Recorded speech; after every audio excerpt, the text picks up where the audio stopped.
Good evening, night owls, and welcome to Whisper Crowley. Tonight, I will guide you into a world of darkness, hoping to help you relax and unwind. Perhaps some of you will even drift into a haunting yet soothing sleep. Before we begin, let me know where you're listening from and what time it is for you. And now, we begin. Every family has their stories, their tales passed down through generations, and mine is no different from others. Whenever we gather for holidays or reunions, the older folks always end up reminiscing about the past, sharing stories that more often than not involve something beyond the natural world. Among all the tales my relatives tell, the one I find most captivating is about the night my Uncle Pete went hunting and encountered a demon with the face of a goat and eyes like burning coals. Right here in the backwoods of Pine Ridge County, deep in the heart of Tennessee. Honestly, I have my doubts about whether it all happened exactly as he told it, but every older relative in our family believes it was the absolute truth. What I can say for certain is that Uncle Pete completely changed his ways after that night. He went from being the town drunk to a model citizen practically overnight. Now, Pete wasn't actually my biological uncle. He was married to my dad's sister, Aunt Margaret, and back when this all happened, he wasn't exactly known for his work ethic. He'd spend most of his days hanging around Murphy's General Store, while Aunt Margaret worked herself to the bone, cleaning houses and taking in laundry for folks around town. Since Uncle Pete had quite the fondness for whiskey, everyone called him by his nickname. But drinking wasn't his only pastime. He was also an avid hunter. He'd sell his game to various people in town, but his main buyer was old Murphy himself, who owned the general store.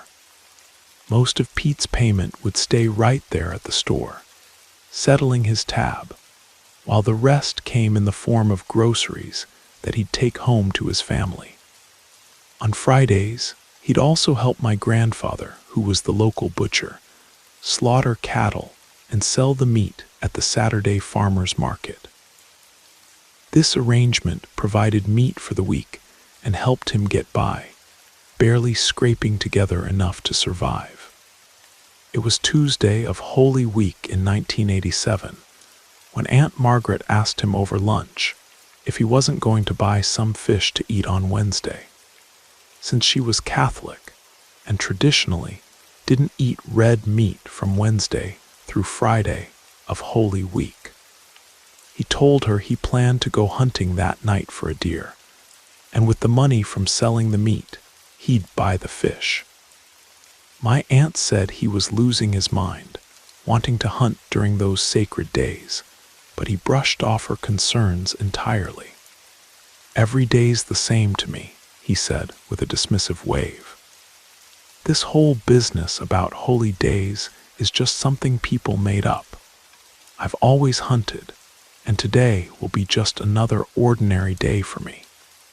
After Uncle Pete finished his lunch, he went to take a nap in the hammock that hung beneath the old magnolia tree in their backyard.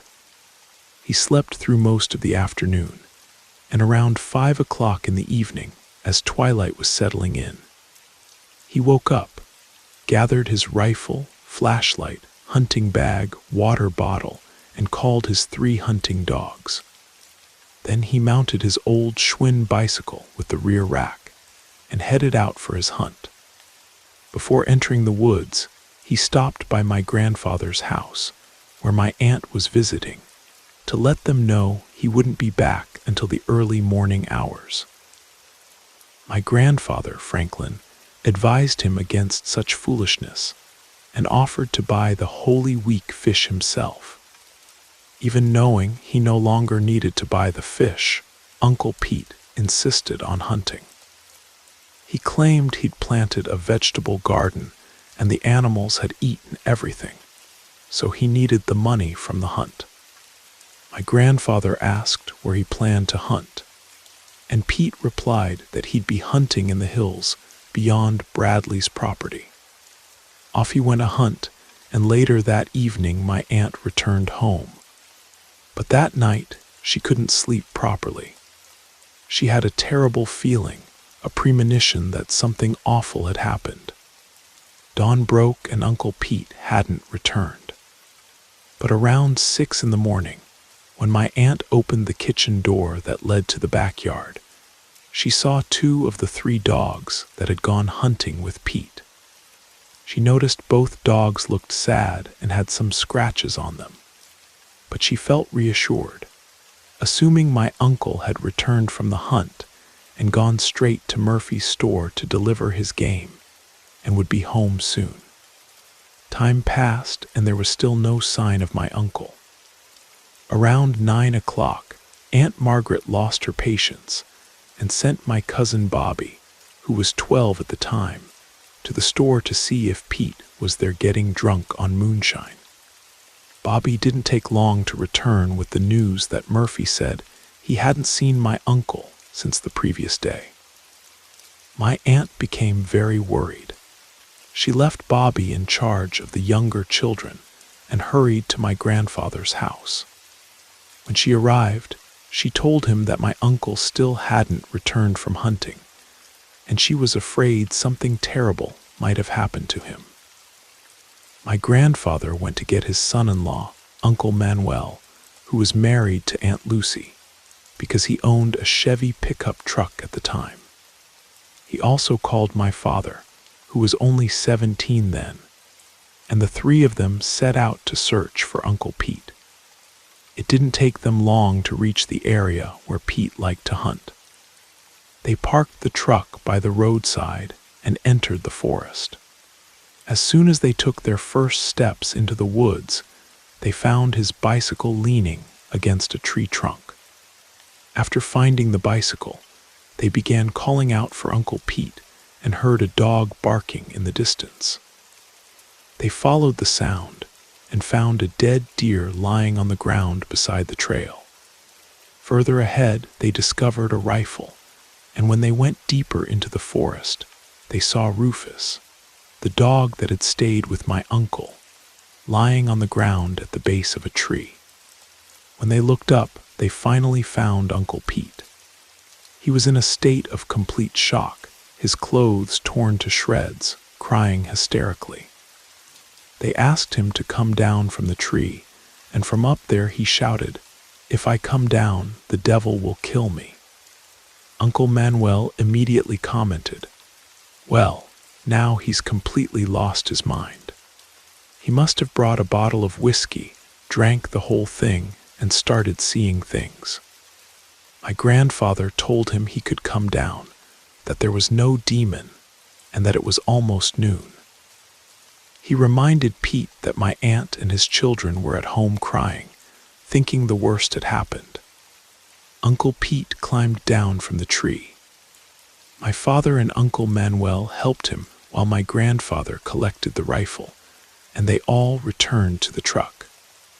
But as they walked, they heard the sound of branches breaking and a roar that didn't belong to any known animal. Upon hearing that roar, Uncle Pete took off running desperately down the trail, with the others chasing after him. They quickly reached the truck, and before leaving the area, they heard another roar and smelled a strong odor of sulfur. They loaded Rufus and my uncle's bicycle into the truck bed, and Uncle Manuel gunned the engine to get out of that place as fast as possible. Having heard the roar themselves, they now believed that Pete had indeed encountered something supernatural in those woods. They arrived back in town, and for the first time in a very long while, my uncle was completely sober at that hour of the day. My aunt and cousins cried tears of joy, and Uncle Pete went to bathe and clean up. Afterwards, everyone gathered for lunch at Grandfather Franklin's house. After lunch, Uncle Pete told them what had happened during that night in the forest, and this is how he described it.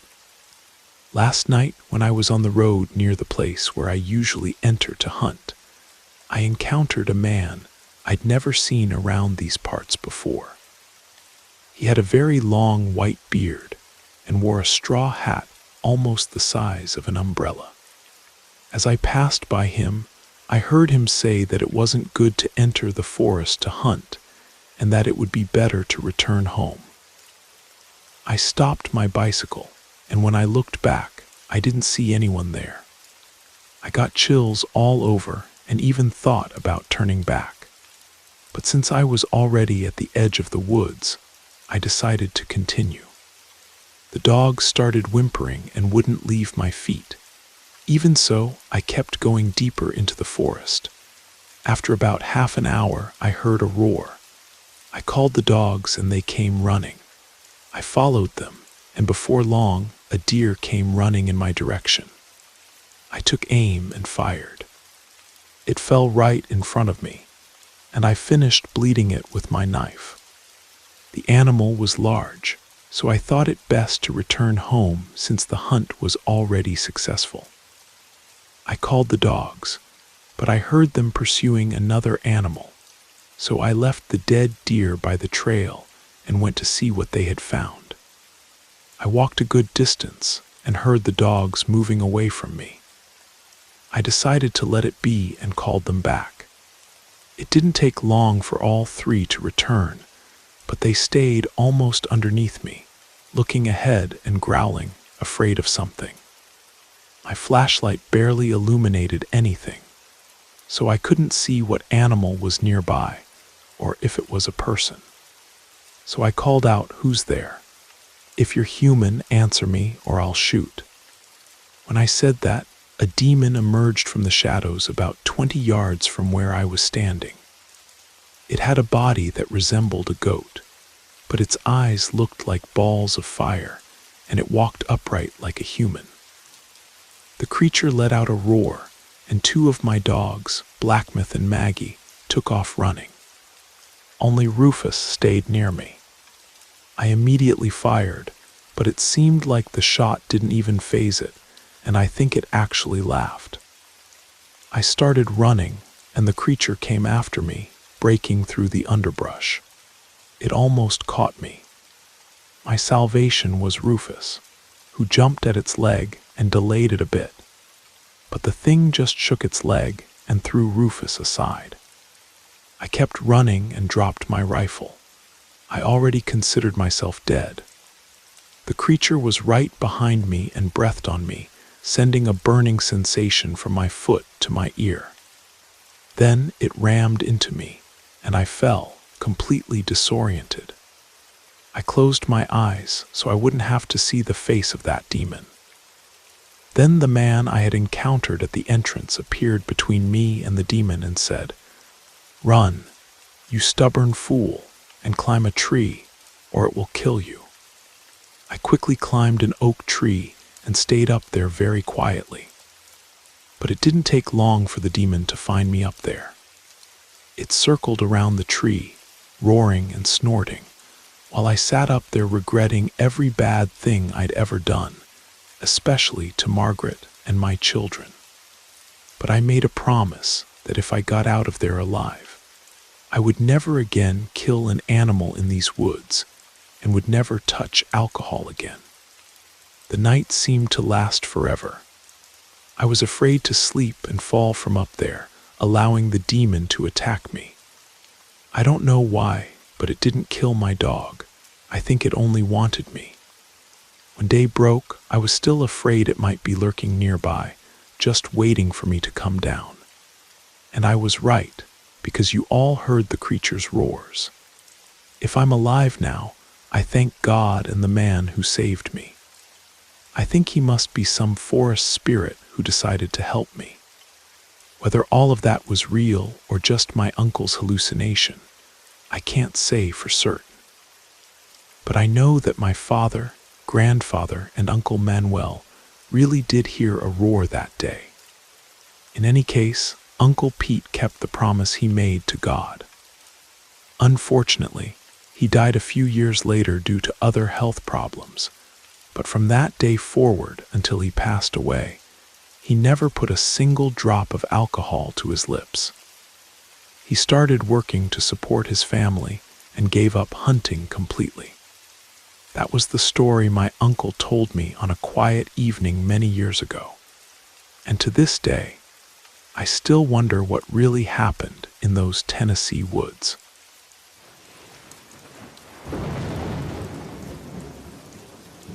I hope you enjoyed the first story.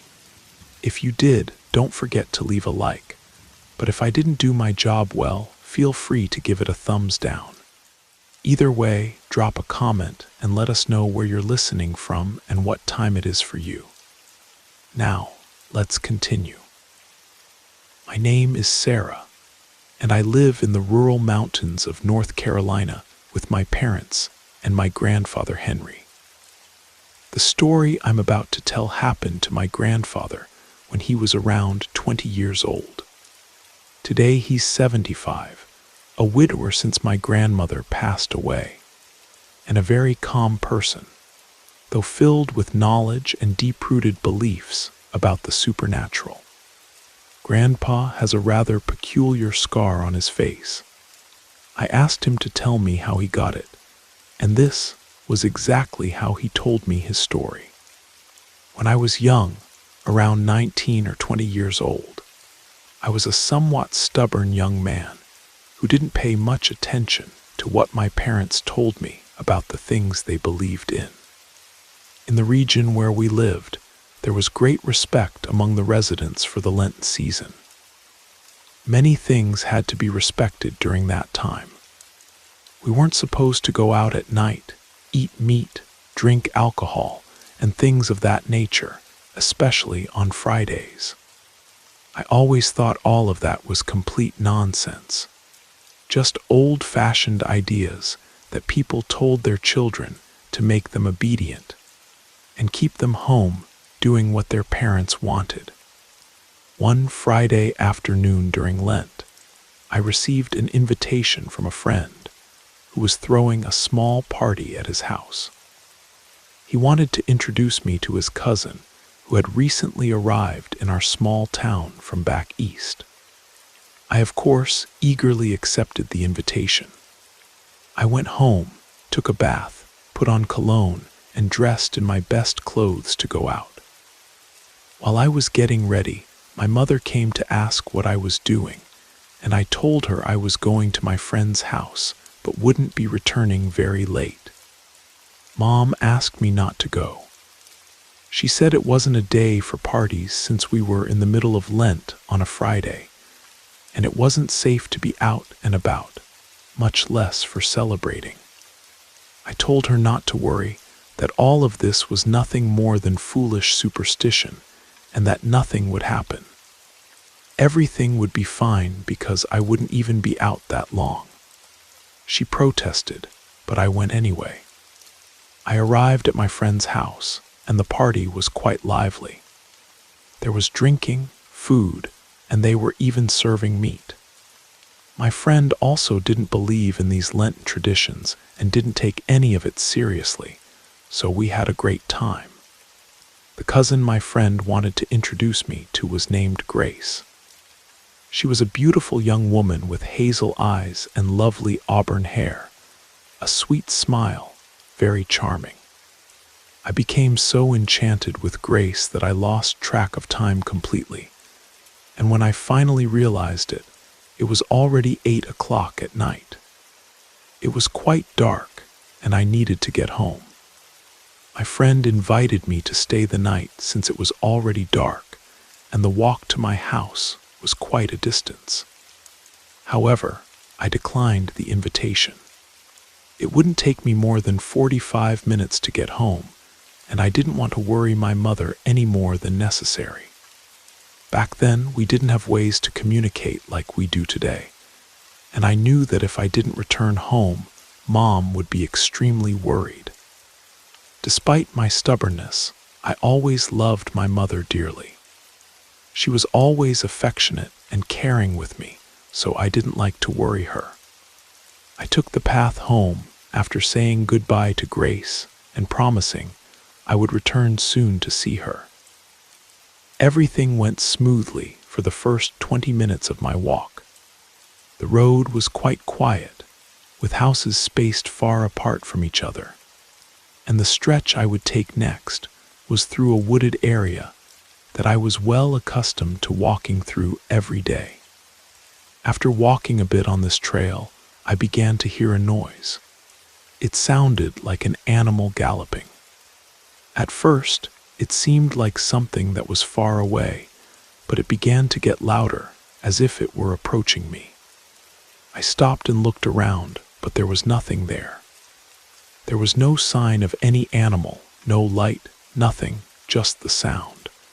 That's when I began to feel afraid. Something inside me started telling me to run, and that's exactly what I did. I started running as fast as I could. Then I noticed that the faster I ran, the louder the noise became and the closer it got to me. In one moment, I looked back, and when I turned my head forward again, I got confused, tripped over a tree root, and ended up falling hard to the ground. That's when I felt that something was very close to me. But no matter how much I tried to strain my eyes, I couldn't see anything. Yet despite not being able to see anything, I knew there was something right there with me. I felt paralyzed by fear. My heart was racing and my body was trembling, but I couldn't get up. I heard a very loud neighing, and in a brief glimpse, I saw a hoof that struck me right in the face. That's when I fainted. I regained consciousness a good while later, but I no longer felt that presence near me. I didn't hear the galloping or the neighing anymore, so I realized that the creature had left.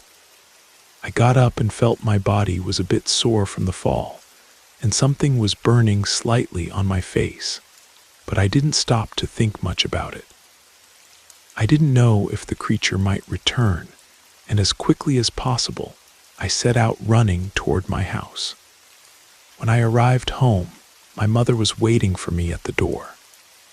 She was worried, and seeing how I looked with my clothes dirty and wrinkled, she ran to me and helped me into the house. After I entered and sat down to calm myself, I told her everything that had happened. She listened to it all, and at the end, she explained to me what it was that had pursued me. It was the invisible horse, a creature that appears to disbelievers who don't respect Lent, thus disrespecting the suffering that Jesus endured. It serves as proof that the beliefs are true, that Lent is a period that must be respected. After hearing my mother's explanation, I understood what had happened to me and realized that the creature didn't want to kill me. It was an alert, a warning that left a mark, so I would never forget what had occurred. This scar that I carry on my face to this day is that mark, which was what I had felt burning on my face when I regained consciousness there in the woods. From that day on, I learned to respect beliefs and the Lenten season. I learned that older people aren't foolish, but rather are people who have had many experiences in life and pass them on for our benefit. I heard this account from my grandfather and found myself thinking that many times I too have thought that many stories I've heard and warnings I've received were nonsense. But after listening to him, I began to have more respect as well, because no matter how much someone listening to me tell his story might think it's fantasy, the mark my grandfather carries is too peculiar for me to doubt the truthfulness of his words. Grandpa told me he went back to visit his friend, and they believed his story, especially since they knew he wasn't one to make up tales and wasn't someone who believed in supernatural things. Oh, and I almost forgot Grace, the beautiful woman with hazel eyes and auburn hair, became my grandmother. She really was lovely, and they say I look a lot like her. That scar on my grandfather's face serves as a permanent reminder that some old beliefs and traditions carry more weight than we might think, and that sometimes the supernatural finds ways to teach us lessons we desperately need to learn.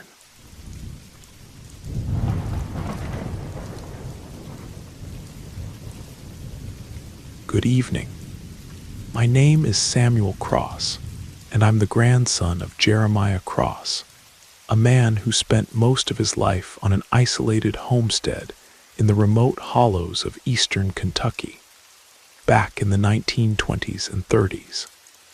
He married my grandmother, Ruth Mee, had 3 children, and never left those mountains. My grandfather wasn't much of a talker. He worked in silence and didn't change his routine for small things. He'd rise before dawn, tend to his livestock, work his tobacco fields, and sleep early. He preferred to keep to himself, never meddling in other folks' business. The story I'm about to tell you came from his own lips, spoken in a low voice with steady eyes, like a man who wouldn't tolerate being questioned. This happened during his younger days, when he was still a bachelor, and would go hunting on clear moonlit nights in the dense Appalachian woods. He never believed in haunts or spirits, always said fear was something you could pocket and forget about. But there was one night that changed his way of talking about such things. On a night when the moon was barely a sliver, he climbed up into an old hickory tree near a small creek that ran through a narrow valley. He settled himself on the highest sturdy branch, his rifle balanced across his knees, and waited there for nearly 3 hours, hoping some deer or wild turkey might cross the meadow below.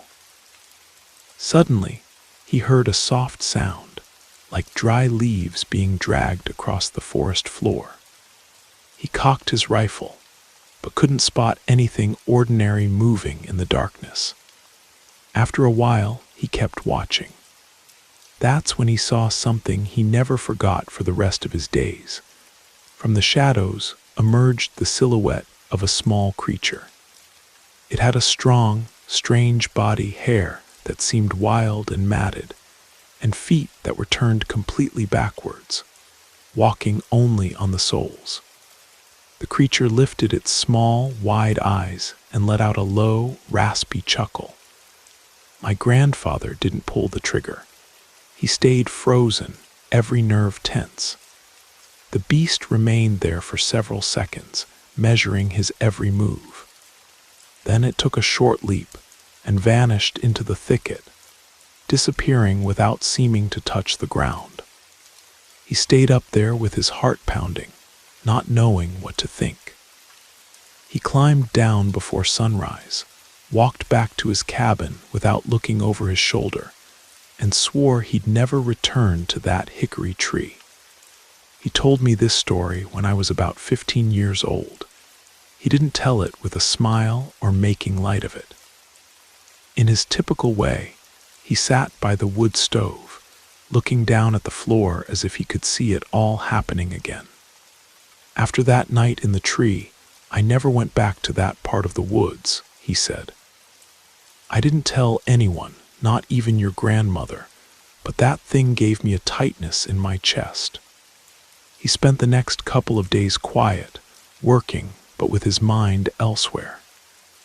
At night, he slept with his rifle leaning against the foot of his bed. On the 4th night, that's when it came back. He was sitting on a wooden stool in his kitchen, preparing some tobacco for his pipe, when he heard a noise out in the yard.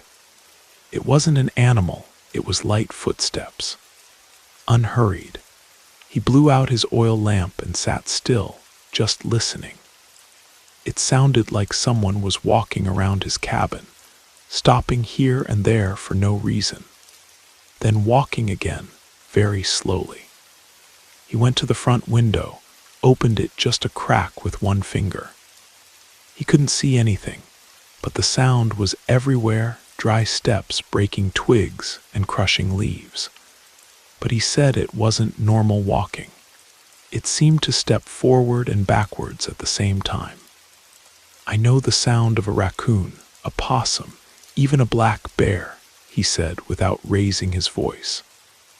That thing out there wasn't an animal, and it wasn't human either. He stayed like that for several minutes, listening. The noise passed by the front window, then moved to the side of the cabin. He crept to another window, moving as quietly as he could. When he got there, he couldn't hear anything anymore. I thought it had gone away, but then I started to smell something, he said. It was a strong odor of burning vines mixed with rotting meat. It seeped through the cracks in the cabin walls and made him feel sick to his stomach. He covered his nose with his shirt, grabbed his rifle, and stood behind the door. I didn't open it. I stayed there listening. I knew it was close, very close. The door trembled slightly, as if someone had gently pressed a finger against it. Then came a short, dry little laugh, almost like a child's giggle. That's when I got truly scared, he said. I whispered a prayer my mother taught me when I was small, for when I had nightmares about bad things. He stayed there for more than half an hour. The sounds gradually faded away. When he was sure it had passed, he sat on his bed but didn't sleep. The next morning, he went to examine the yard. There were footprints, but they weren't from a person or any animal he knew. They were deep marks, and they were turned around backwards.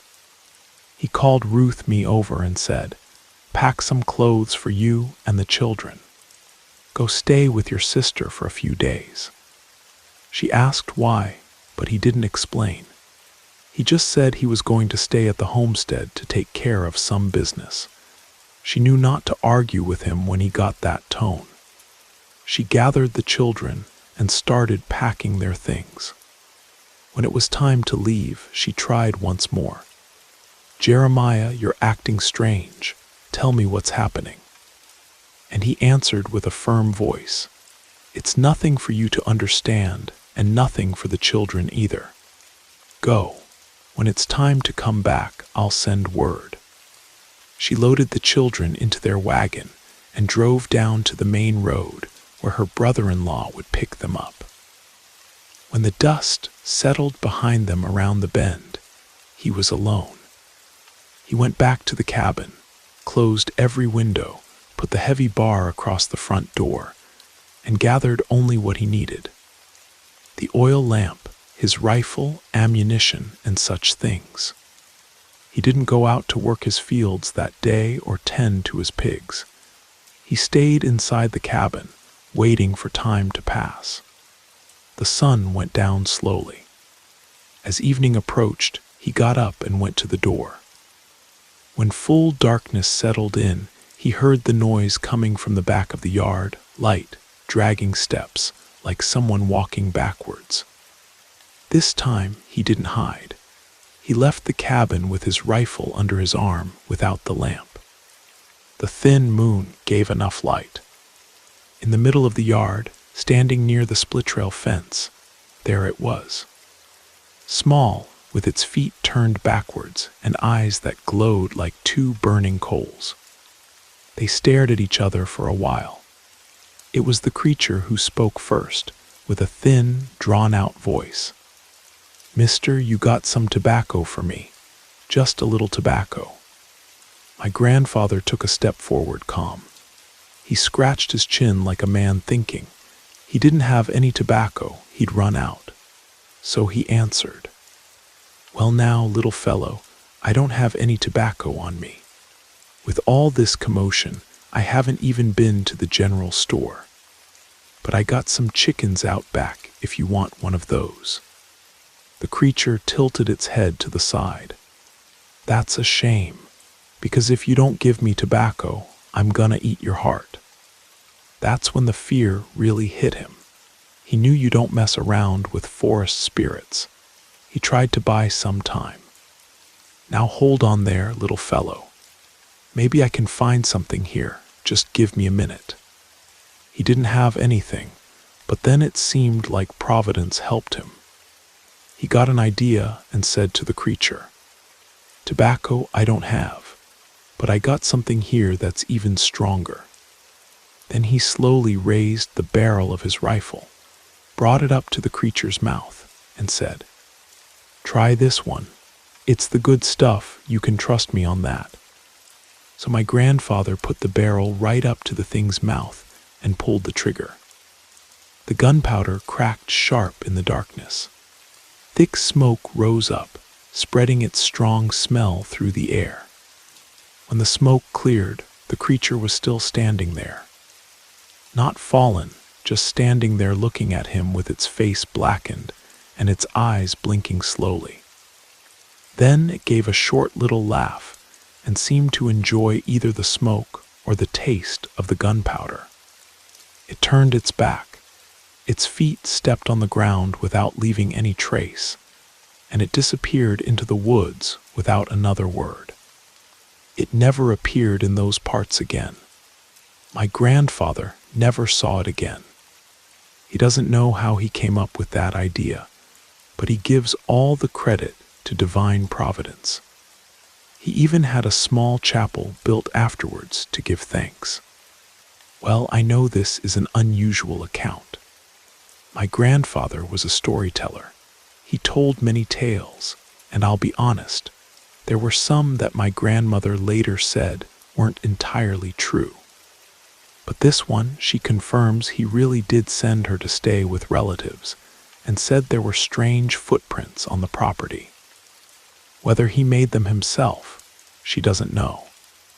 Anyway, that's the story as it was told to me. Make of it what you will.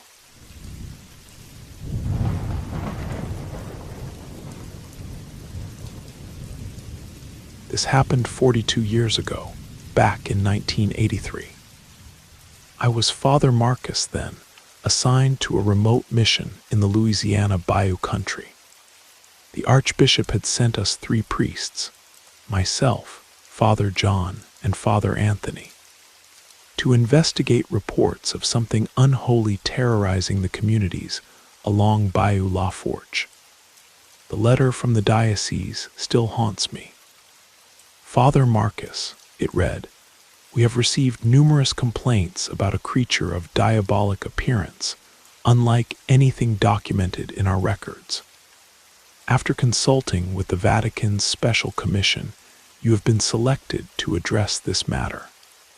This is no ordinary beast. Witnesses describe a serpent of enormous size, but from the waist up, it possesses the torso of a woman with flowing golden hair. Several families have reported attacks, and most disturbing of all, 4 children have vanished without a trace. The incidents are concentrated around the settlement of Cypress Bend, deep in the Atchafalaya Basin. A boat captain will transport you to the edge of the swamp, from where you must navigate by pirogue to reach the affected area. May God protect you in this endeavor. Archbishop Boudreaux, Archdiocese of New Orleans." When I shared this letter with my fellow priests, I saw the color drain from their faces. We were accustomed to ministering to the faithful, not confronting entities from the depths of hell. None of us had ever heard of such a creature existing in the natural world, if indeed it was natural at all. Early the next morning, Captain Thibodeaux arrived in his weathered pickup truck and drove us through the winding back roads toward the swamp. During the journey, I studied every text I could find about serpentine demons and water spirits. The captain was a man of few words, but as we neared our destination, he crossed himself and muttered something in Cajun French that I couldn't quite catch. At the boat launch, we met an elderly Cajun fisherman named Boudreaux. Everyone seemed to be named Boudreaux down there, who operated a small ferry service to the remote settlements. His pirogue was long and narrow, carved from a single cypress log.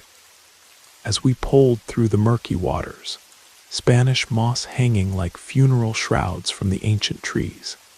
I decided to question our guide. "Monsieur Boudreau," I said, "have you heard about the attacks by this serpent woman in these waters?" The old man's hands tightened on his push-pole, and he made the sign of the cross. "Pierre, with all respect, we don't speak of that thing while we're on her waters. This bayou is her domain, and she shows no mercy to those who cross her. That devil has taken children and capsized boats. Those who glimpse her never forget what they've seen, and many never speak again." Father Anthony, ever the skeptic, laughed dismissively. "Come now, old man.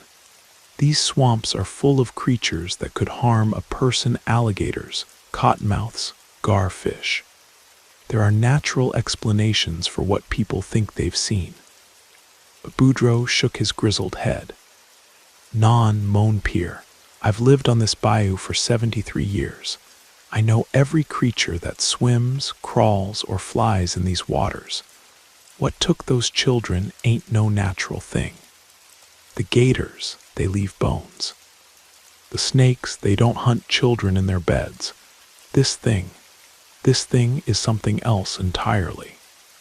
Father John, practical as always, interrupted. "Father Marcus, where exactly are we supposed to lodge? The Archbishop's letter mentioned no arrangements." Boudreau overheard and offered, "Y'all can stay at my place. It ain't much, just a raised cabin on stilts, but you'll be safe and dry." We reached Cypress Bend as the sun was setting, painting the bayou waters the color of blood. The settlement was a collection of ramshackle houses built on stilts, connected by wooden walkways that stretched over the dark water. The population was a mix of Cajuns, Creoles, and a few families who'd fled here from civilization for reasons they didn't discuss.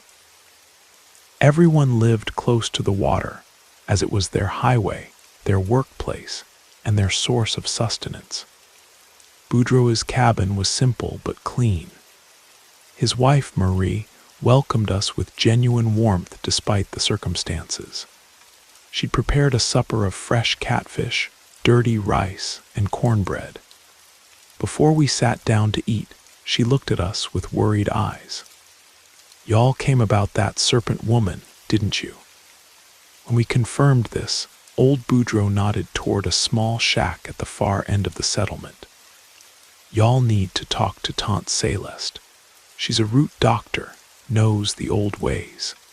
Been living here longer than anybody can remember. If anyone understands what we're dealing with, it's her." After supper, we made our way to the root doctor's cabin. Tante Celeste was ancient, her face a map of wrinkles, her hair white as cotton. She sat on her porch weaving fishing nets and smoking a corncob pipe. The scent of her tobacco mixed with burning sage and other herbs I couldn't identify. We introduced ourselves and explained our mission.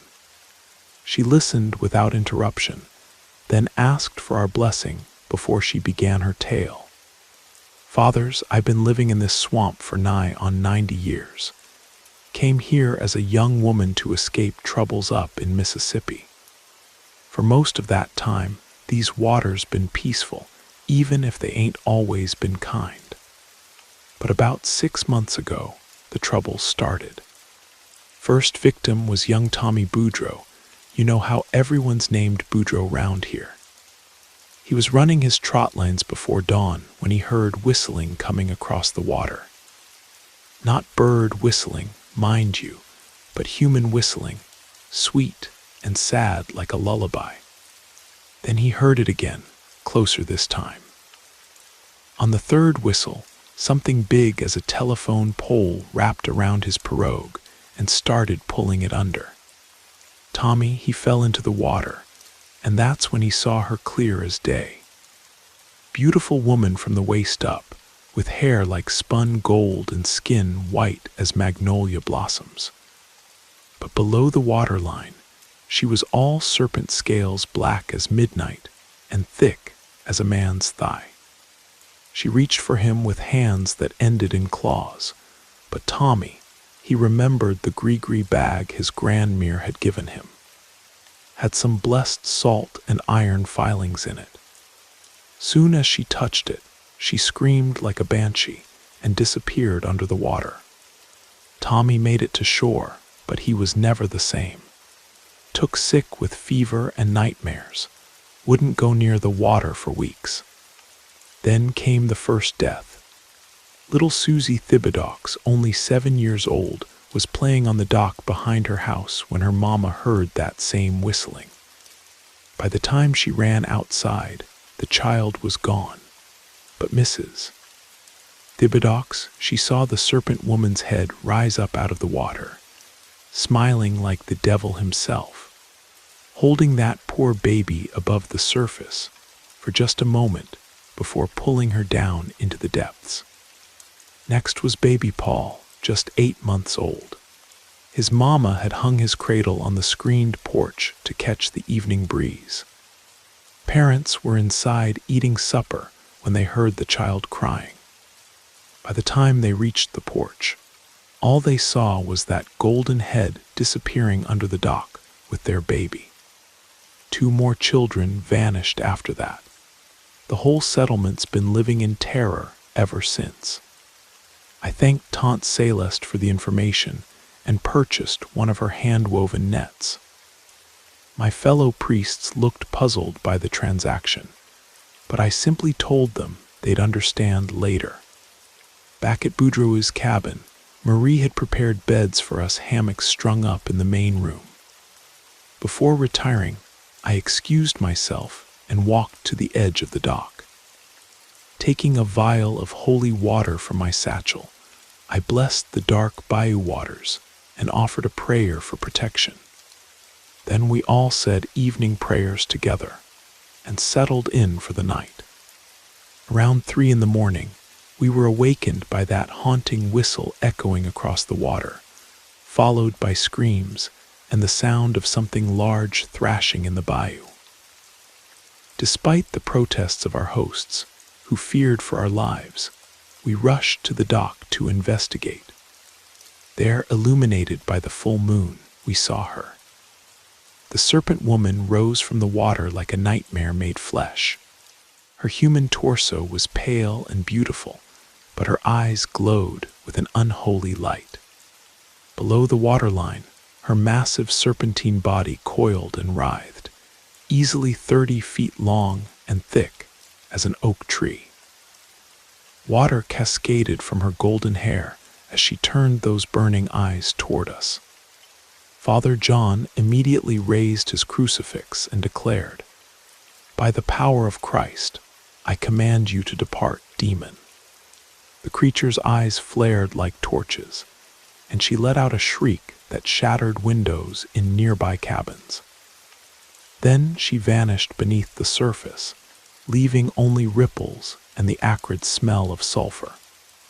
We returned to the cabin to find several neighbors peering fearfully from their windows. The next morning being Sunday, we gathered the entire community for Mass. We baptized all the unbaptized children and blessed every person present. After the service, I called my fellow priests aside. "We know what frightens this creature now," I said. "She fears the power of God. Tonight, we'll consecrate our weapons and end this threat once and for all." I had Boudreaux help me fashion a harpoon from blessed iron. We also sanctified the net I'd purchased from Tante Celeste, along with several crucifixes and rosaries. As darkness fell, we prepared for battle. When the moon reached its zenith, we took Boudreaux's largest pirogue and paddled to the center of the bayou. At the stroke of midnight, I sprinkled holy water on the dark surface. Immediately, the water began to churn and bubble. That haunting whistle echoed across the swamp, growing louder and more urgent. The bayou erupted. A massive wave struck our pirogue, nearly capsizing us. Then another wave rose up, and within it, the serpent woman emerged, ready for battle. Her beautiful face was twisted with rage, her claws extended, her serpentine body coiled to strike. I hurled the blessed harpoon just as she lunged for us. The iron point struck her in the chest, and she screamed in agony, not the scream of an animal, but something far more terrible. We dove into the water as she thrashed, her massive tail smashing our pirogue to splinters. Working together, we managed to entangle her in Tante Celeste's blessed net. The creature fought desperately, her struggles creating whirlpools that threatened to drag us all under. The net began to tear under the strain, and I feared she might escape. But as she raised her head above the water for one final strike, I drove a second blessed harpoon through her skull. Her eyes rolled back, her body shuddered once, then went still. The bayou fell silent except for the gentle lapping of waves. We saw lanterns approaching across the water, Boudreaux, and several other men coming to rescue us. They helped us drag the creature's massive body to shore. As dawn broke over the swamp, an extraordinary transformation occurred. The serpent's body dissolved away like morning mist, leaving only the corpse of a woman. Tante Celeste identified her immediately. "That's Margaret Trepignier," she whispered. "Been missing for nigh on 2 years. She was always dabbling in the dark arts, trying to commune with spirits and such. Looks like she found something that was more than she bargained for. We built a pyre and burned the remains, then buried the ashes in consecrated ground." Boudreaux refused payment for his destroyed pirogue, saying that ridding the community of the serpent woman was payment enough. But we insisted, and he eventually accepted our money with gratitude. Before leaving Cypress Bend, we performed one final blessing over the bayou waters. The settlement has known peace ever since. The children play safely on the docks again, and the fishermen work their nets without fear.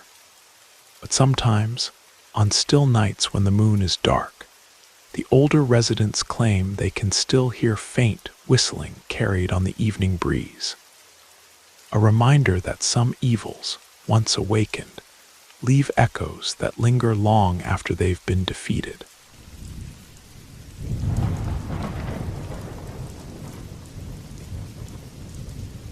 My name is Marcus, and I live in Pine Ridge, a small mountain town in northern Oregon.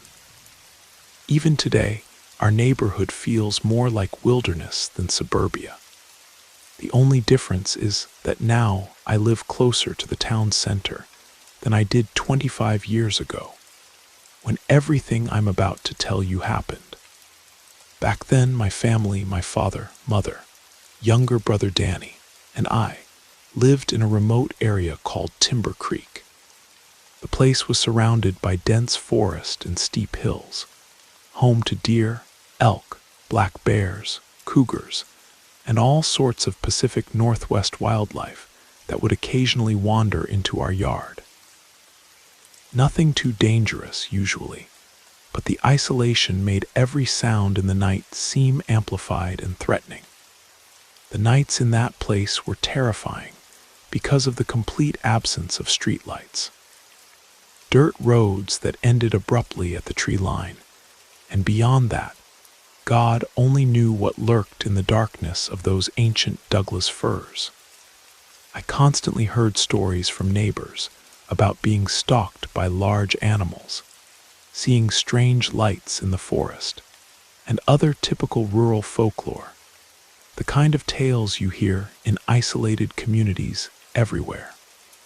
But I was skeptical of such stories because even as a teenager, I understood that wild animals only attack when they feel cornered or threatened.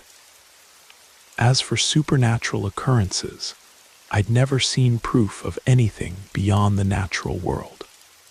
Then one night, a local man named Bill Henderson was attacked by what he claimed was a creature of enormous size.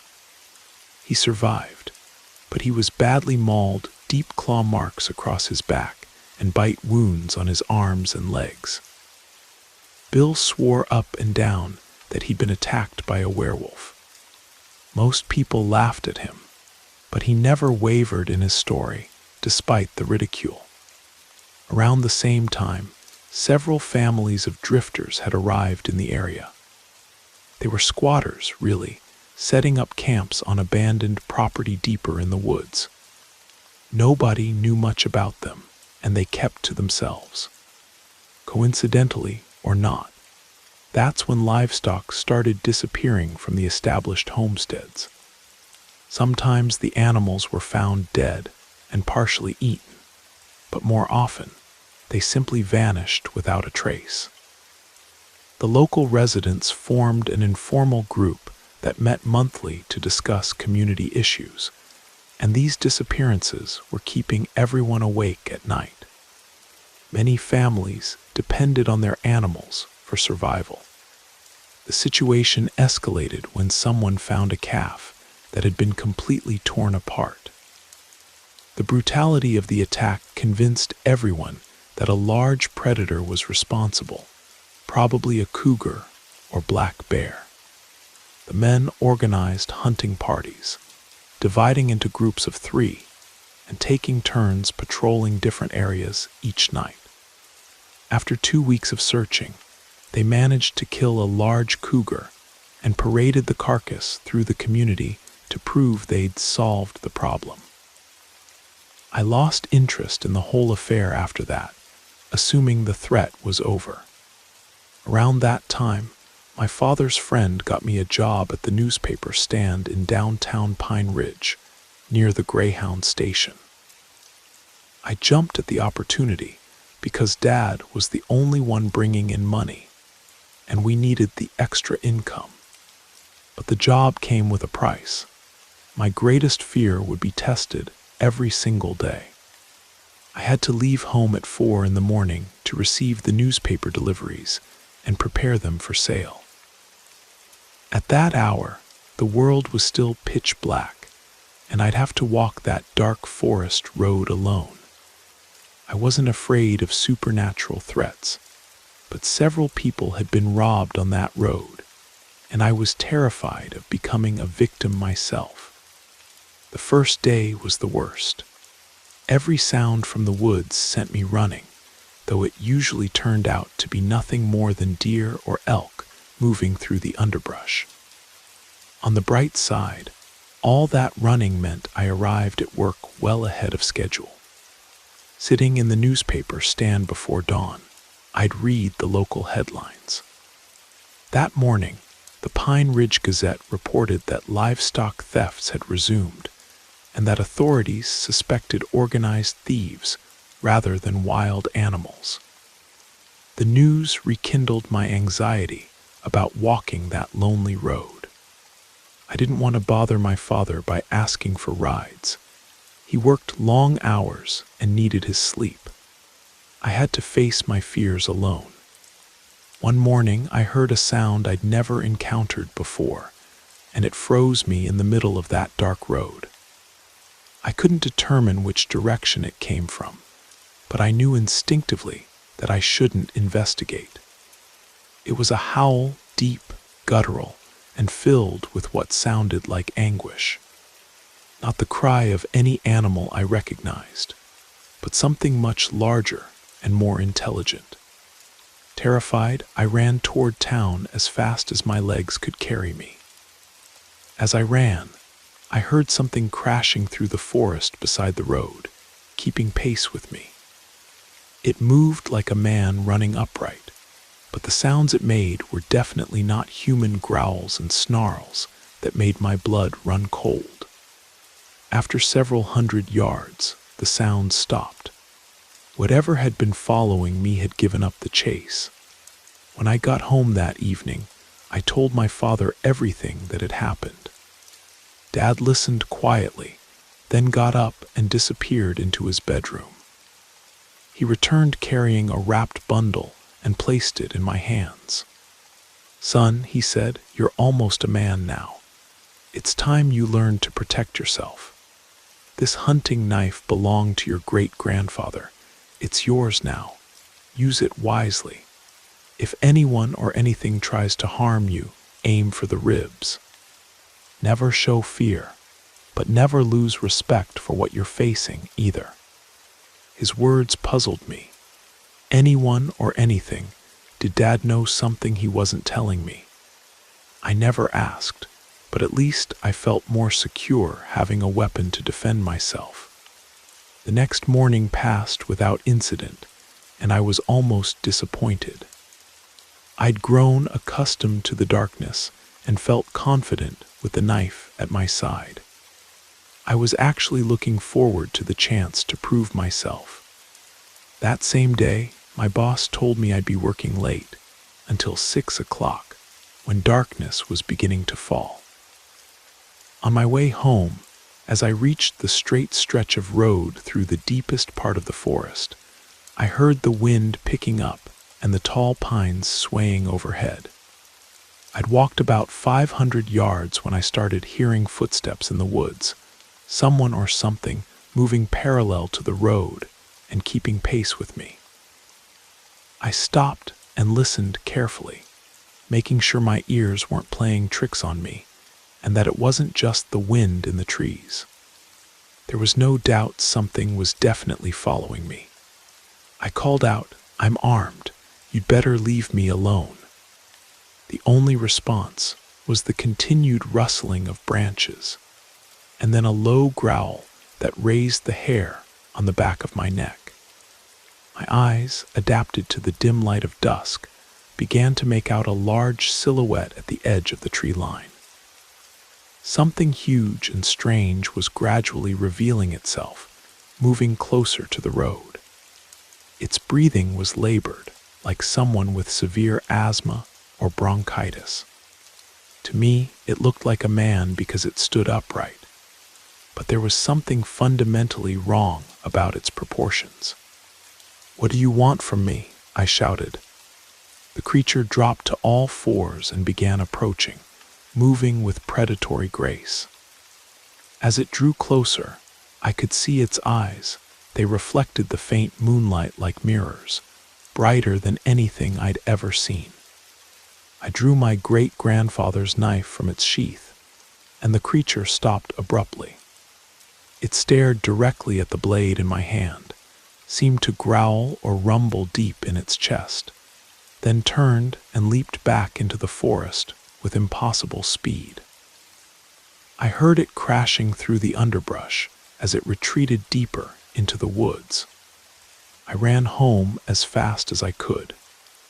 Dad was waiting for me at the gate, and I felt immense relief when I saw him there. After I told him what had happened, he said, "I know, son. I've heard it too, but don't worry, it doesn't mean us any harm." The night I encountered that thing, whatever it is, I sensed that. I felt it when I looked into its eyes. It was strange, but I'd felt the same thing. The next morning, I decided to leave the knife at home. About 300 yards from our house, I spotted the creature again. This time it was sitting beside the road, as if waiting for me. In the better light, I could see it more clearly: massive shoulders, long arms, thick fur covering its entire body, and enormous fangs. We stared at each other for several long moments, but I felt no fear. There was no menace in its posture. It simply shook its head as if to say, "Go on your way," and that's exactly what I did. Friday was always the busiest day at the newspaper stand, and that evening, my boss asked me to stay until closing time at 8 o'clock to count the day's receipts, seal them in an envelope, and take them home for safekeeping. He had a family emergency and couldn't stay to close up himself. "Just bring the money back tomorrow morning," he said.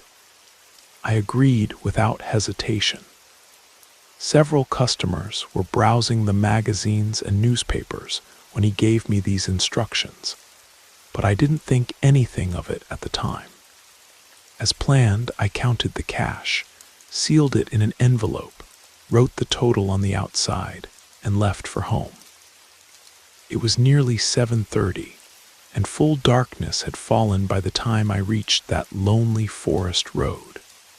The familiar sounds of the night, crickets chirping, wind rustling through the pine needles, created a peaceful atmosphere that helped calm my nerves. But suddenly, the crickets went silent, and the gentle breeze became a strong wind. I felt a malevolent presence approaching, something entirely different from my strange forest guardian. I sensed that something terrible was about to happen, but somehow I knew it wasn't connected to the creature I'd encountered before. When I'd seen that being, fear hadn't been my primary emotion. This was different. As I continued walking, two men emerged from the forest and blocked my path. "Hey kid," one of them called out, "hand over that envelope with the day's receipts. Make it quick, before my friend here gets trigger happy." No point in screaming, nobody's going to hear you out here.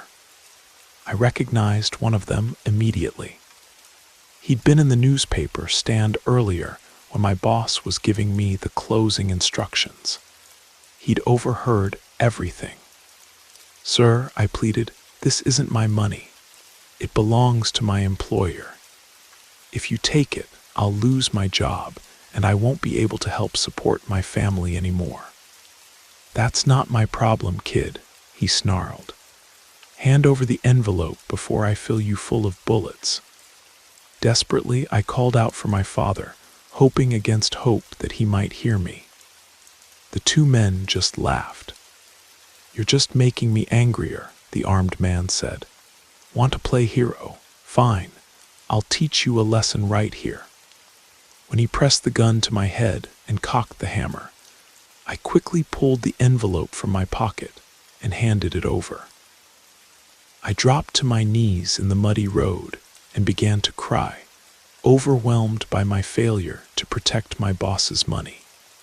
As the two men prepared to flee, the unarmed one was suddenly knocked to the ground by a massive black shape that attacked him with savage fury. His partner watched in shock as my forest guardian dragged his accomplice into the woods. The screams lasted only moments before an eerie silence fell over the forest. The remaining robber shouted into the darkness, "Where are you? I'll kill you, you bastard. Show yourself." I wiped away my tears and watched in amazement as my protector emerged from the forest with lightning speed. The creature appeared beside the armed man and snarled, revealing blood-stained fangs, and showing him the same terrifying visage that had frozen me with fear on our first encounter. "It's a demon," the man screamed, firing his pistol wildly. One bullet struck the creature in the shoulder, but it didn't even slow down. With a single powerful swipe of its claws, it sent the robber flying through the air. He landed hard and didn't get up. The creature raised its head and howled a sound of victory and dominance that echoed through the forest. Before it could turn toward me, I was already running home faster than I'd ever run in my life. My father was waiting with his rifle in hand, but when he saw my panicked state, he set the weapon aside and brought me inside. After I calmed down, I told him everything that had happened. The next morning, Dad drove me to work, but to my surprise, Mr. Peterson had already opened the newspaper stand. My father had given me money to repay what had been stolen, and he instructed me to tell my boss the complete truth. Mr. Peterson listened quietly to my story. When I finished and tried to hand him the replacement money, he smiled and refused it. "Son, I was certain I could trust you. I know everything that happened because I was there too." As he turned away to help a customer, I noticed that his shoulder was bandaged beneath his shirt. Suddenly, everything made sense. I continued working for Mr. Peterson for several more years, and I encountered my guardian several more times during those late walks home. I always wanted to find a way to thank him, but I never knew how. When I finally left that job, I said, "Thank you for everything, Mr. Peterson. You've been a true friend and protector."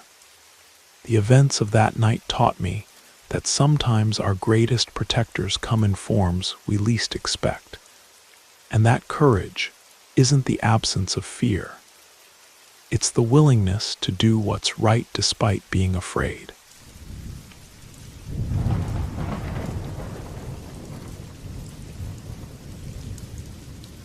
My name is Gabriel, and I need to share something that happened to me back in 1998, when I was working as a farmhand in the backwoods of rural Kentucky.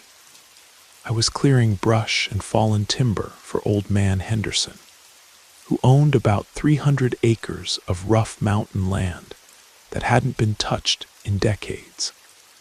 It was a scorching Tuesday in late July, and I'd been swinging an axe since dawn. When my watch hit noon, I dropped my tools and headed back to the main road where I'd parked my beat-up Ford pickup.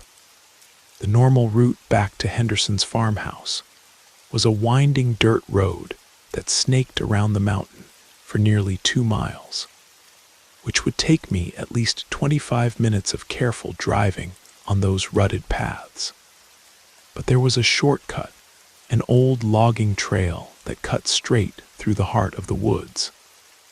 I'd heard whispers from the other workers about that trail. They claimed it was cursed, that strange things happened to folks who used it after dark. Some said they'd seen lights moving between the trees where no lights should be. Others swore they'd heard voices calling their names from the deep shadows. Standing there at the fork in the road, sweat dripping down my face and my stomach growling something fierce, I felt this cold shiver run down my spine. Every instinct I had was telling me to take the long way home. But hunger won out over caution, and I turned my truck down that narrow logging trail. About halfway through, I noticed the underbrush rustling on my left side. At first, I figured it was just a deer or maybe a raccoon.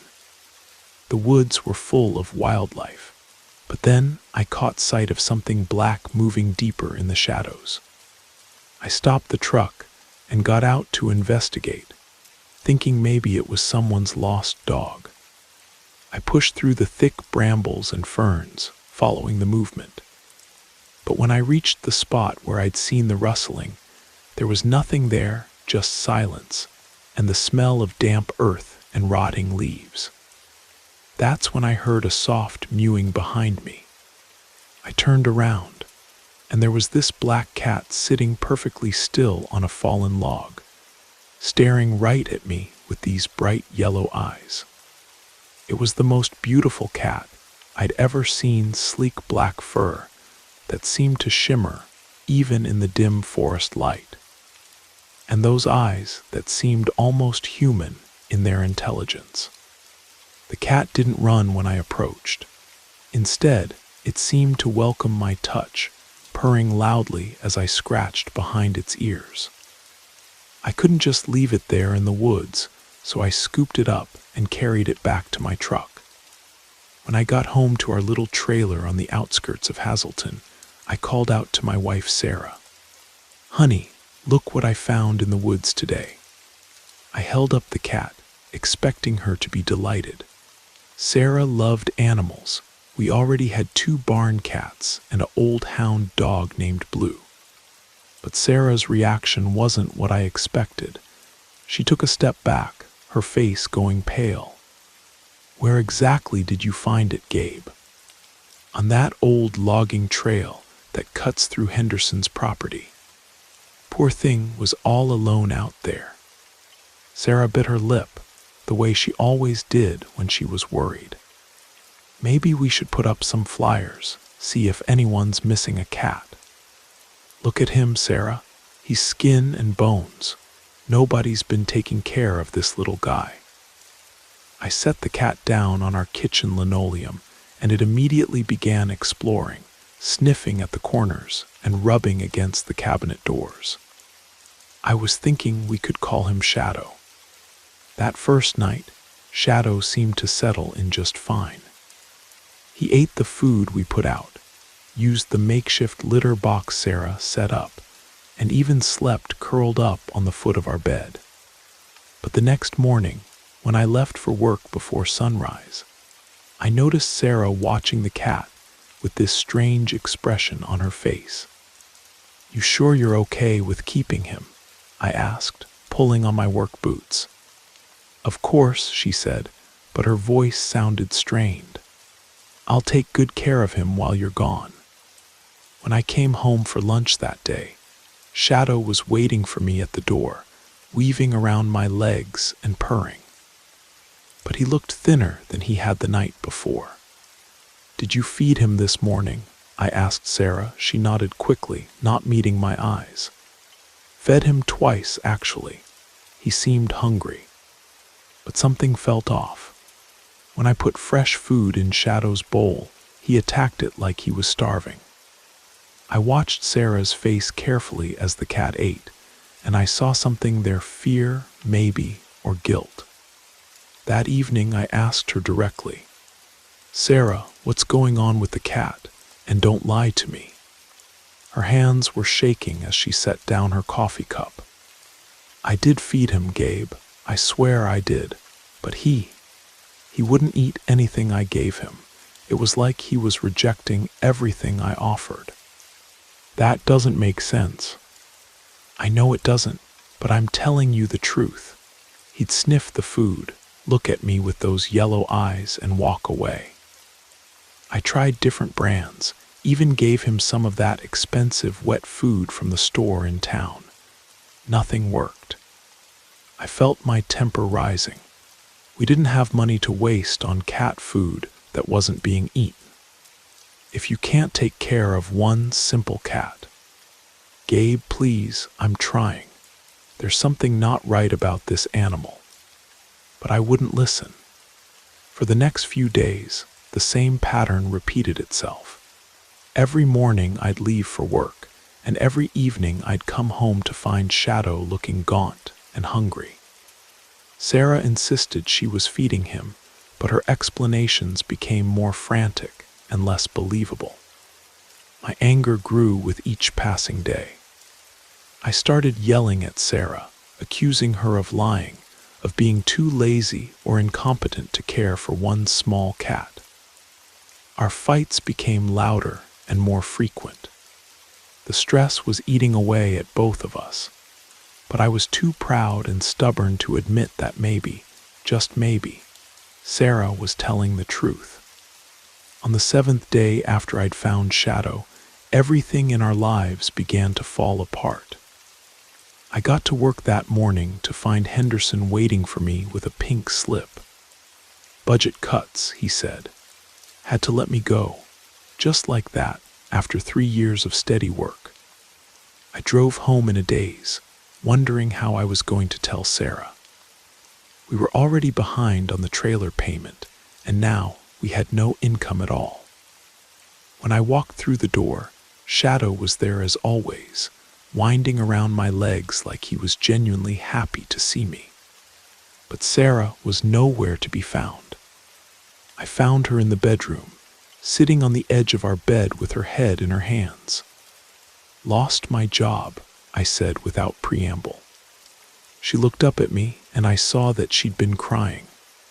"Gabe, we need to talk about that cat."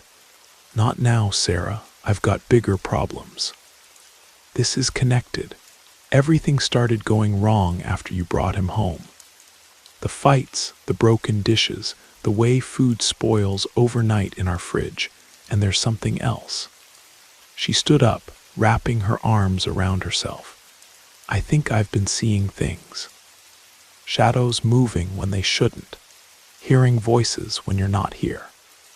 I wanted to dismiss what she was saying as hysteria, but deep down, I'd been noticing things too.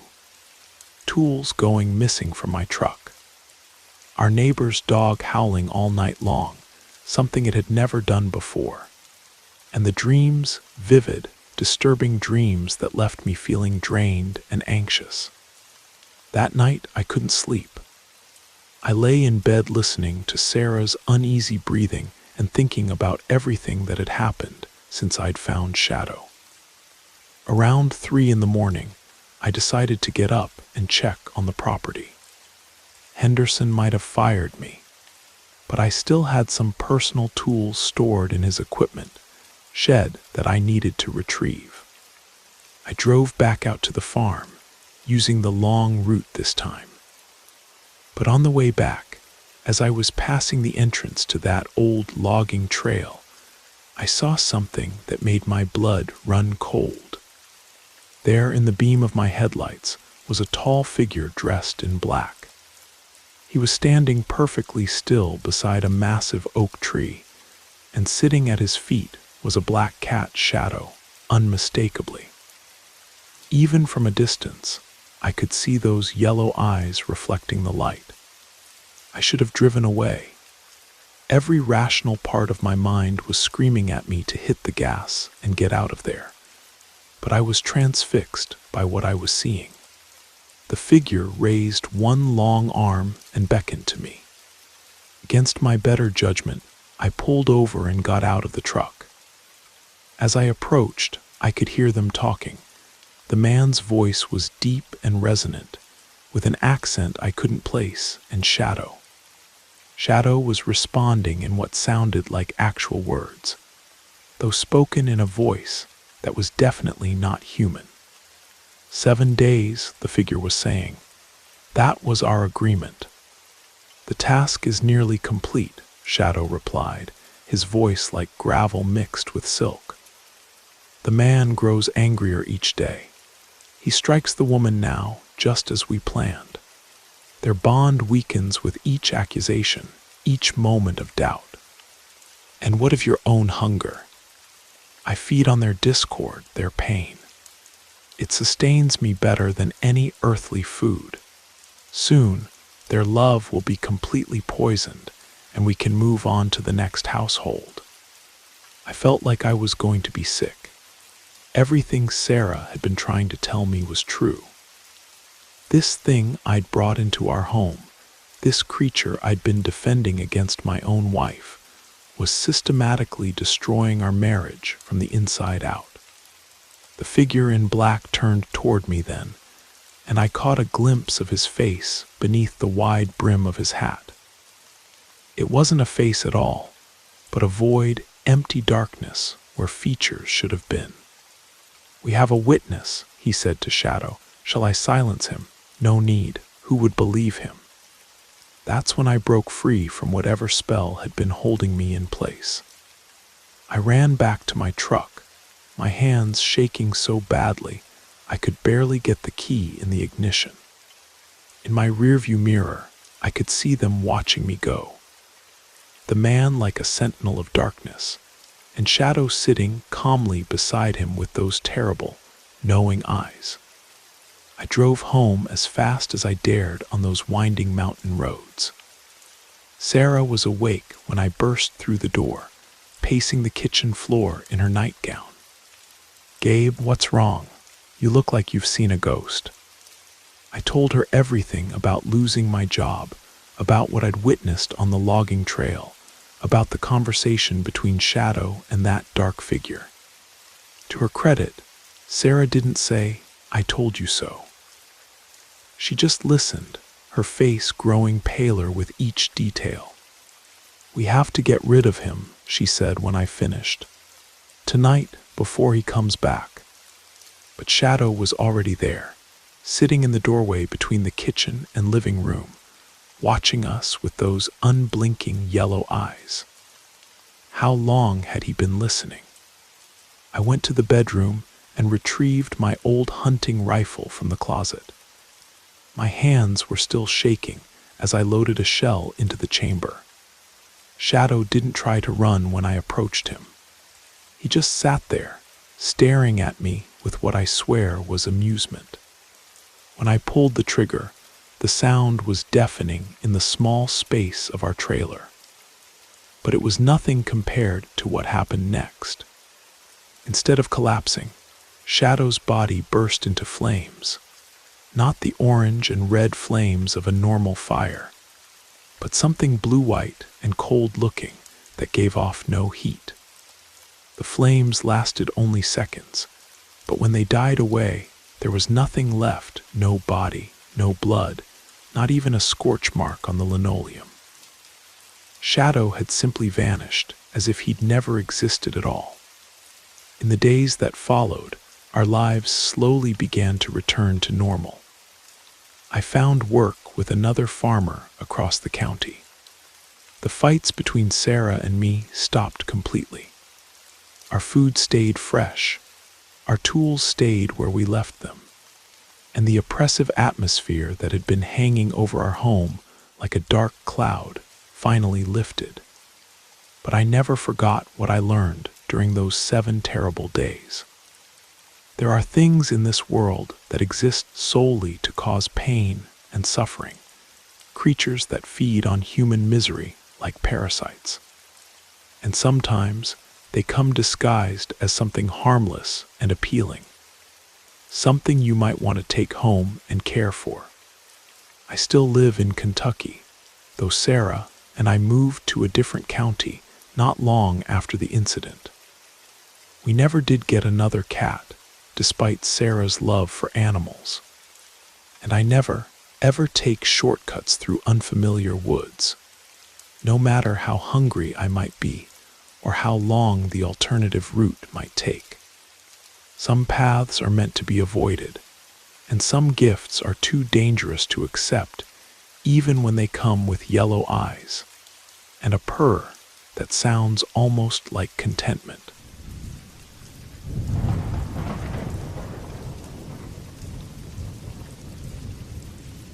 This is a story that was passed down to me from an old coworker of mine, about something that happened to his family back in the 1960s in the mountains of West Virginia, near a little town called Beckley. His family had a small farm up in the hollows, where the roads were barely more than dirt tracks, and your nearest neighbor might be 5 miles away. During that time, there had been rumors circulating throughout the area about something strange happening at the old iron gate that marked the entrance to their property. The gate was a massive thing, probably installed by whoever had originally homesteaded the land back in the 1800s. It was made of heavy black iron bars, tall enough that you'd need a ladder to climb over it. And it had this way of creaking and groaning, even when there wasn't a breath of wind. Local folks had started reporting that their horses and mules would refuse to pass through that gate, especially after dark. These were working animals, mind you, draft horses that had been hauling wagons through these mountains for years, without so much as balking at a snake in the road. But suddenly, they'd get within 50 yards of that gate and plant their hooves, refusing to budge no matter how much their owners coaxed or threatened. At first, people figured it might be a bear or a mountain lion that had taken up residence nearby. Wild animals could leave scent trails that would spook livestock. But then the sightings started. Mrs. Henderson, who lived about 3 miles down the valley, swore she saw a figure standing beside the gate one evening as she was driving home from town. Tall as a man, she said, but wearing clothes that looked like they belonged to another century, a long dark coat, and a hat with a wide brim that cast shadows over where his face should have been. Old Pete Morrison claimed he'd seen the same figure on a different night, just standing there motionless beside the gate post like he was waiting for something. Or someone. My coworker's uncle, I'll call him Tommy, was known throughout the county as something of a skeptic when it came to ghost stories and supernatural nonsense. He was a big man, well over 6 feet tall and built like a lumberjack, with hands the size of dinner plates and a voice that could carry across a valley. He'd been in the Korean War and had seen enough real horrors that he wasn't about to be frightened by local folklore. When he heard about the supposed spirit at the family gate, Tommy just laughed and shook his head. "Y'all are letting your imaginations run wild," he told his relatives. "Probably just some drifter passing through, looking for a place to camp for the night. Next thing you know, you'll be claiming the old well is haunted too." The family tried to convince him to take the report seriously, but Tommy was having none of it. "I'll prove there's nothing supernatural about that gate," he declared. "Tonight, I'm going to ride down to Sullivan's place, have a few drinks, and ride back home after midnight. If there's some ghost waiting at our gate, I'll have a conversation with him." Tommy's brother tried to talk him out of it, but once Tommy had made up his mind about something, there was no changing it. He was stubborn as a mule and twice as ornery. That evening, just as the sun was setting behind the mountains, Tommy saddled up his old mule, a cantankerous animal named Jasper that he'd had for nearly 15 years. Jasper was steady and reliable, the kind of mule that could find his way home even if his rider was too drunk to hold the reins properly. Tommy rode the 5 miles down to Sullivan's General Store, where a few of the local men would gather in the evenings to play cards and sample whatever moonshine Sullivan happened to have available. He stayed there until well past 11 o'clock, drinking corn whiskey and telling anyone who would listen that he was going to put an end to all this ghost nonsense once and for all.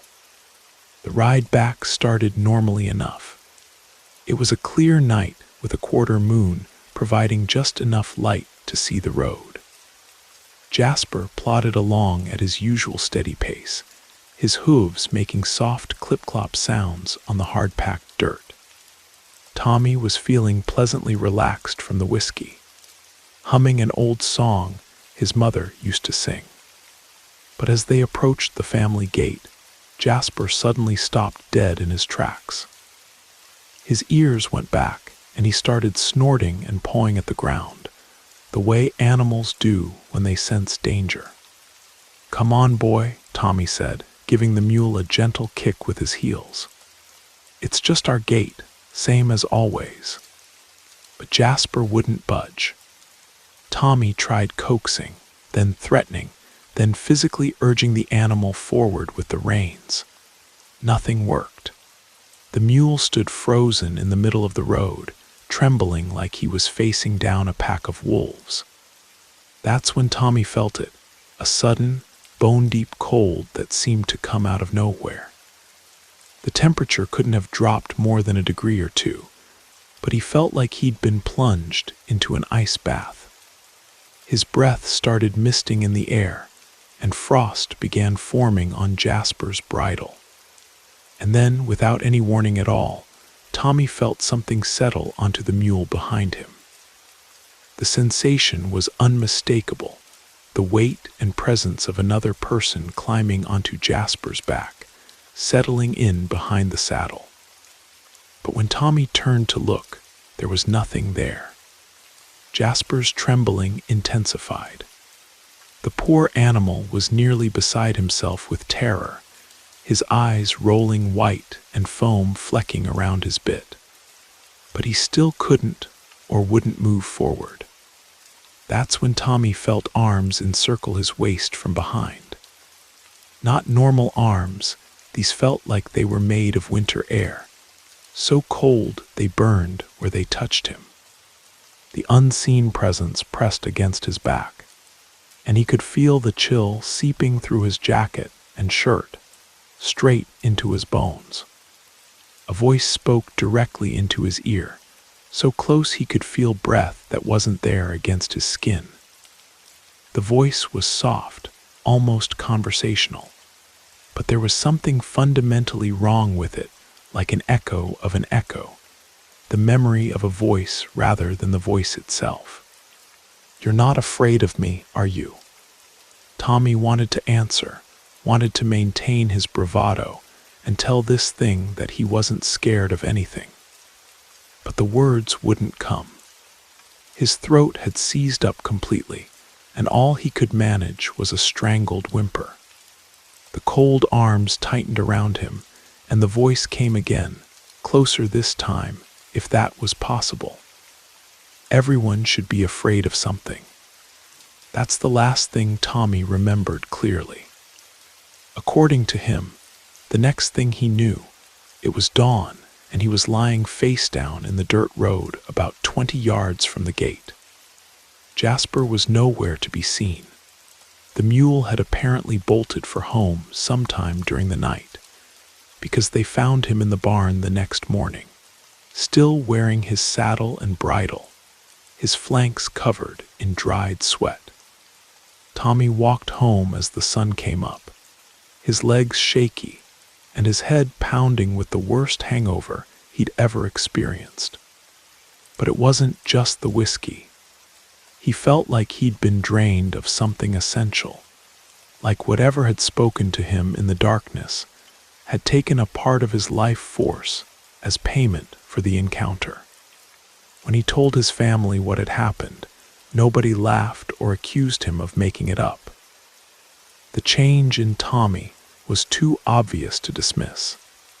The man who had ridden out the night before, full of confidence and skepticism, had been replaced by someone who jumped at shadows and insisted on keeping a light burning in his bedroom all night long. From that day forward, Tommy never again dismissed stories about the supernatural. He wouldn't go near the family gate after sunset, and if he had to travel at night, he'd take the long way around, adding an extra hour to his journey rather than risk another encounter with whatever guardian spirit had claimed that particular piece of ground. The sightings at the gate continued for several more years, until the family finally sold the property and moved to town. The new owners were told about the local legends, but they were city folks who didn't put much stock in mountain superstitions. I heard tell that they lasted about 6 months before they put the place back on the market. Never did learn exactly what convinced them to leave, but I noticed they installed floodlights all around that old iron gate before they moved out. Some places have their own guardians, and some guardians don't appreciate visitors, especially visitors who come calling in the dark hours when the boundary between worlds grows thin. Tommy learned that lesson the hard way, and it was a lesson that stayed with him for the rest of his life.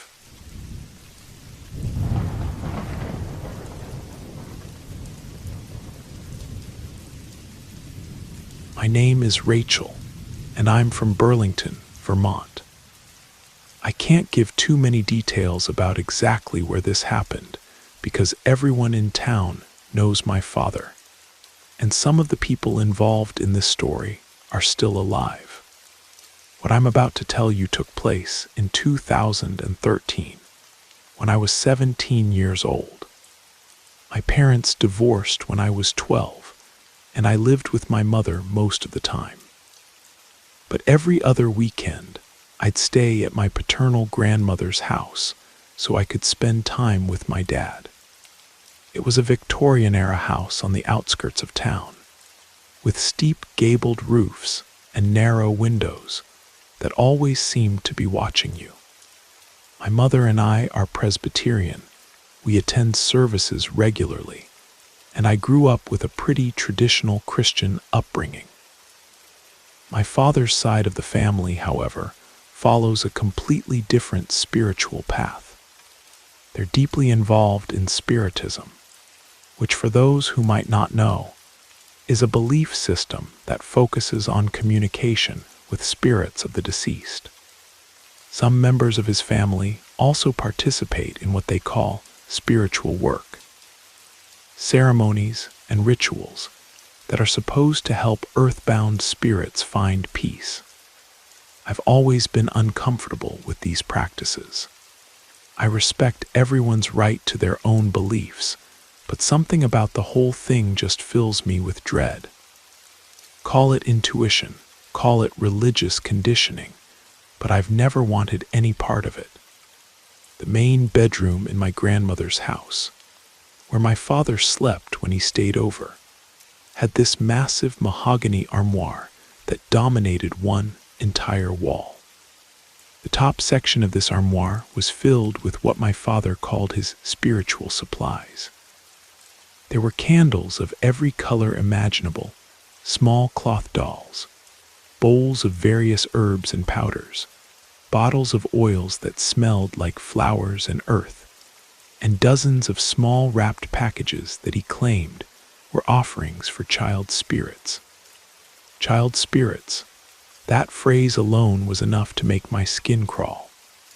My father would often attend ceremonies at a friend's house across town, and sometimes he'd come home carrying small packages that he'd take directly to the cemetery on the edge of town. He said he was delivering messages or gifts from the living to the dead. I never asked for details, and he never volunteered them. Given all this background, you can imagine that spending weekends in that house was always unsettling for me. The atmosphere felt heavy somehow, like the air itself was holding its breath. I'd catch glimpses of movement in my peripheral vision shadows that seemed to move independently of any light source. The temperature would drop suddenly in certain rooms, even during the summer months. But it was during one particular weekend, in late October, that things escalated beyond mere uneasiness. I was lying on the bed in my father's room, watching television.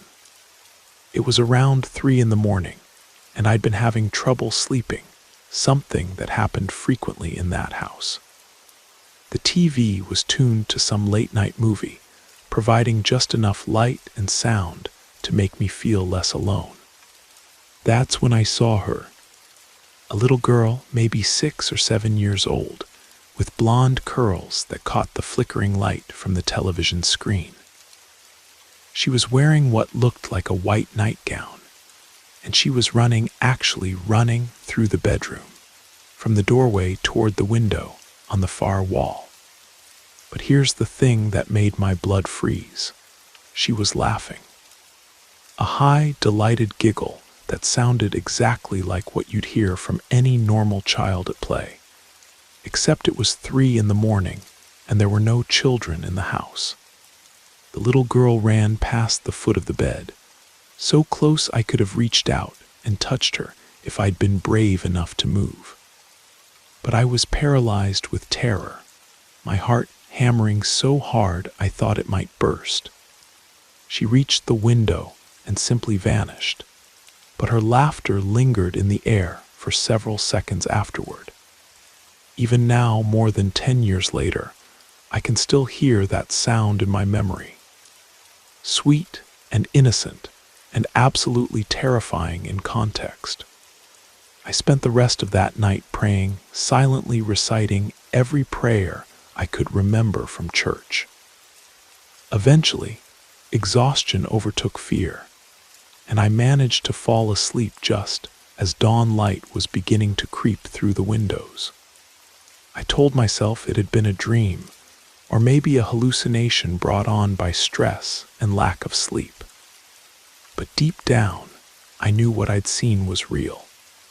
The second incident happened about 6 weeks later, during Thanksgiving weekend. This one was far worse than the first, and it convinced me that I could no longer ignore what was happening in that house. It was early evening, maybe around 6 o'clock. The whole family was there: my father, my grandmother, my uncle David, and my cousin Marcus, who was about my age. Everyone had scattered to different parts of the house after dinner.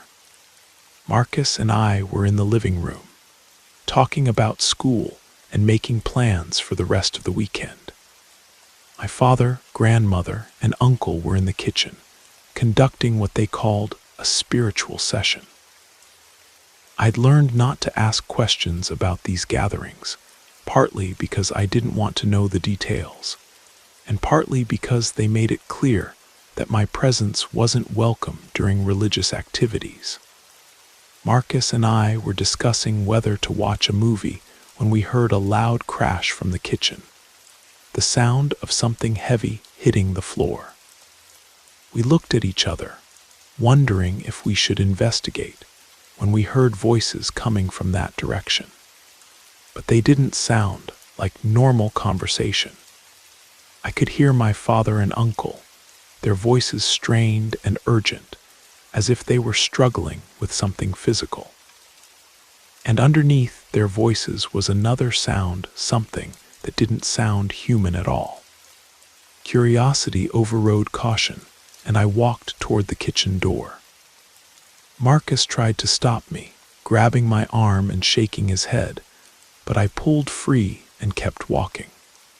When I reached the doorway between the living room and kitchen, what I saw there will haunt me for the rest of my life. My grandmother was standing in the center of the kitchen, but she wasn't herself. My father and uncle were on either side of her, holding her arms, trying to keep her upright. But her posture was all wrong. Her back was arched at an impossible angle, her head thrown back so far that her face was nearly parallel to the ceiling.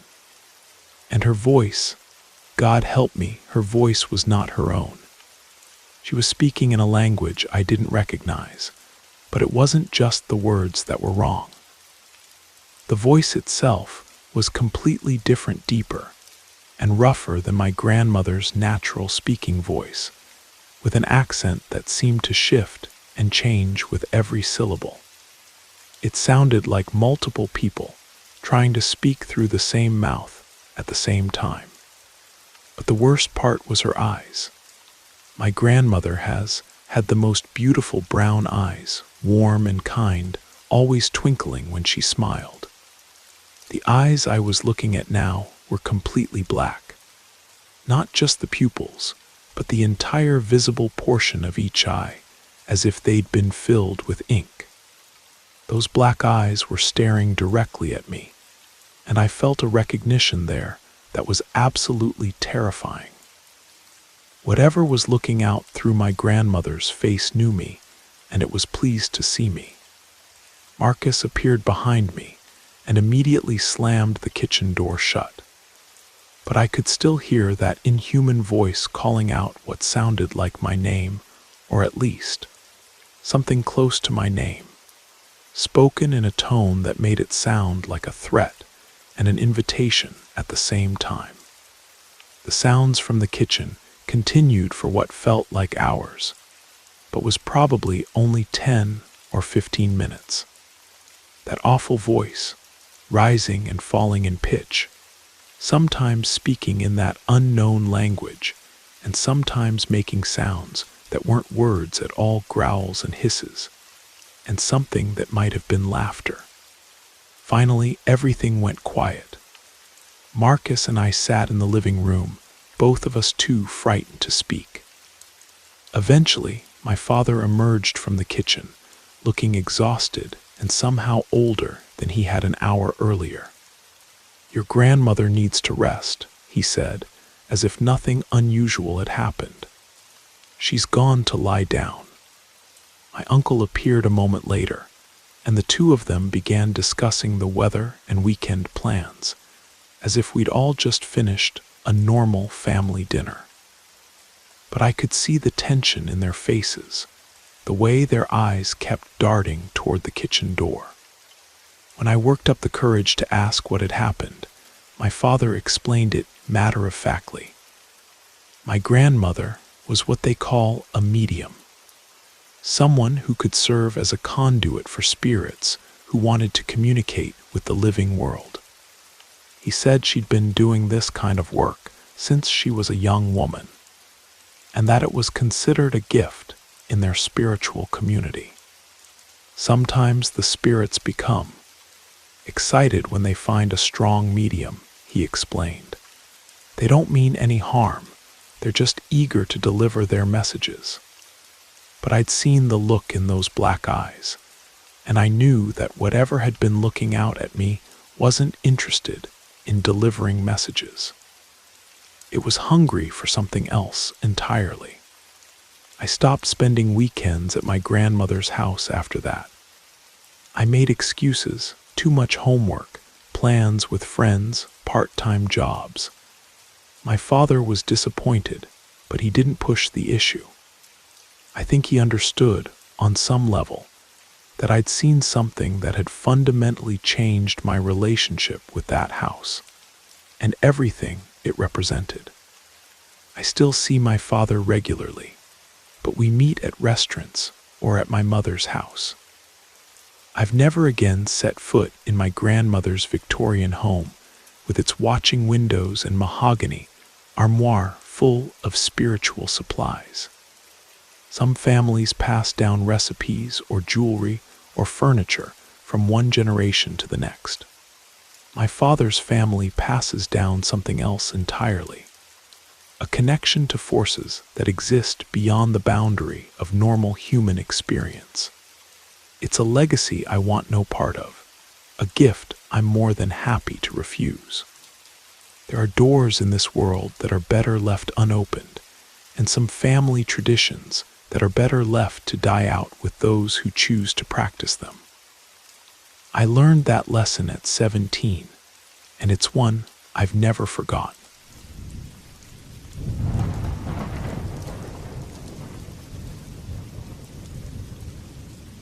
My name is Brian, and I'm about to share something that happened to me when I was 10 years old. Something that still haunts my dreams to this day. It was a cold October night in 1998, and I had been at my friend Marcus's house playing Nintendo 64 until way past my bedtime. Marcus lived in one of those old Victorian houses that lined Elm Street, right across from Greenwood Cemetery. One of those ancient graveyards that had been there since the 1800s, with weathered headstones and gnarled oak trees that cast twisted shadows in the moonlight. We had been completely absorbed in our game of GoldenEye, taking turns trying to beat each other's high scores, when I suddenly realized how late it had gotten. The digital clock on the cable box read 12:47 a.m. My parents would kill me if they found out I wasn't home yet, especially on a school night. Marcus's house was about a quarter mile from mine, and the fastest route home took me right past the elementary school, where I was a fifth grader, Roosevelt Elementary. The school sat on a hill overlooking the old part of town, its red brick facade looming in the darkness like something out of a horror movie. As I stepped out into the crisp autumn air, I couldn't help but glance over at the cemetery. The full moon cast an eerie silver glow over the rows of headstones, and I felt a chill run down my spine that had nothing to do with the October weather. Something felt different about that night. The air seemed thicker, more oppressive, as if the very atmosphere was holding its breath. I quickened my pace, eager to get past the graveyard and onto the more familiar streets of my neighborhood. But as I walked along the wrought iron fence that bordered the cemetery, I couldn't shake the feeling that I was being watched. Every few steps, I'd glance over my shoulder, but all I could see were the silent sentinels of stone marking the final resting places of people who had been dead for decades, maybe even centuries. Once I cleared the cemetery, I started to relax a little. The worst part of the walk was behind me, or so I thought. But as I approached Roosevelt Elementary, that's when things took a turn for the truly terrifying. There's an old legend in our town that the school was built on cursed ground. According to the story, before they constructed the elementary school in 1962, the land had been part of the original cemetery, an overflow section where they buried the poor and the unnamed. When they decided to expand the school district, they supposedly moved all the graves to make room for the new building. But locals whispered that not all the bodies were relocated, that some remained beneath the playground and the gymnasium, restless and angry at being disturbed. I had always dismissed these stories as typical small-town folklore, the kind of tales that get passed down from older kids to younger ones to give them a good scare. But as I approached the school that night, those legends suddenly didn't seem so far-fetched. The first thing I noticed was the sound, a low, metallic scraping that seemed to be coming from somewhere within the school grounds. It was rhythmic, like someone dragging heavy chains across concrete. The school was supposed to be empty, of course. There was no night janitor, no security guard, nothing but darkness and silence. But this wasn't silence. As I got closer to the main entrance, the scraping sound grew louder, more distinct. It was definitely chains, I was sure of it now. Heavy, rusted chains being dragged slowly across the asphalt of the playground. My heart started pounding in my chest, and every instinct I had was screaming at me to turn around and run home the long way, even if it meant adding another 20 minutes to my walk. But curiosity, that fatal flaw that seems to plague every 10-year-old boy, kept me moving forward. I had to know what was making that sound. I crept along the chain-link fence that surrounded the school property, staying in the shadows cast by the old elm trees that lined the street. The scraping sound was coming from the direction of the playground, behind the main building. Against my better judgment, I made my way around to the back of the school, where I had spent countless hours during recess playing on the swings and monkey bars. That's where I saw it, standing in the center of the playground, beneath the pale light of the full moon, was a figure unlike anything I had ever seen before. It was tall, impossibly tall, at least 7 feet in height, draped in a dark, hooded cloak that seemed to absorb the moonlight rather than reflect it. But it wasn't the height that made my blood run cold, or even the tattered cloak that billowed around its skeletal frame, despite the absence of any wind. It was the face. Where a human face should have been, there was only a skull, white bone gleaming in the moonlight, empty sockets where eyes should have been. But those sockets weren't empty, not exactly. Deep within them burned 2 crimson lights, like dying embers in a fireplace, casting an hellish red glow across the creature's bony features. Heavy iron chains were wrapped around its body, layer upon layer of them, creating a metallic cocoon that covered its torso and arms. As it moved, and it was moving, slowly but deliberately in my direction, the chains scraped against each other with that horrible sound I had been hearing. For what felt like an eternity but was probably only a few seconds, I stood frozen in absolute terror. This thing, whatever it was, had noticed me. Those burning red eyes were fixed directly on me, and I could feel their malevolent gaze boring into my soul. The creature began to glide, not walk, but glide, across the playground toward the fence where I stood. That's when the paralysis broke. A dog somewhere in the neighborhood let out a sharp bark, and the sound snapped me back to reality.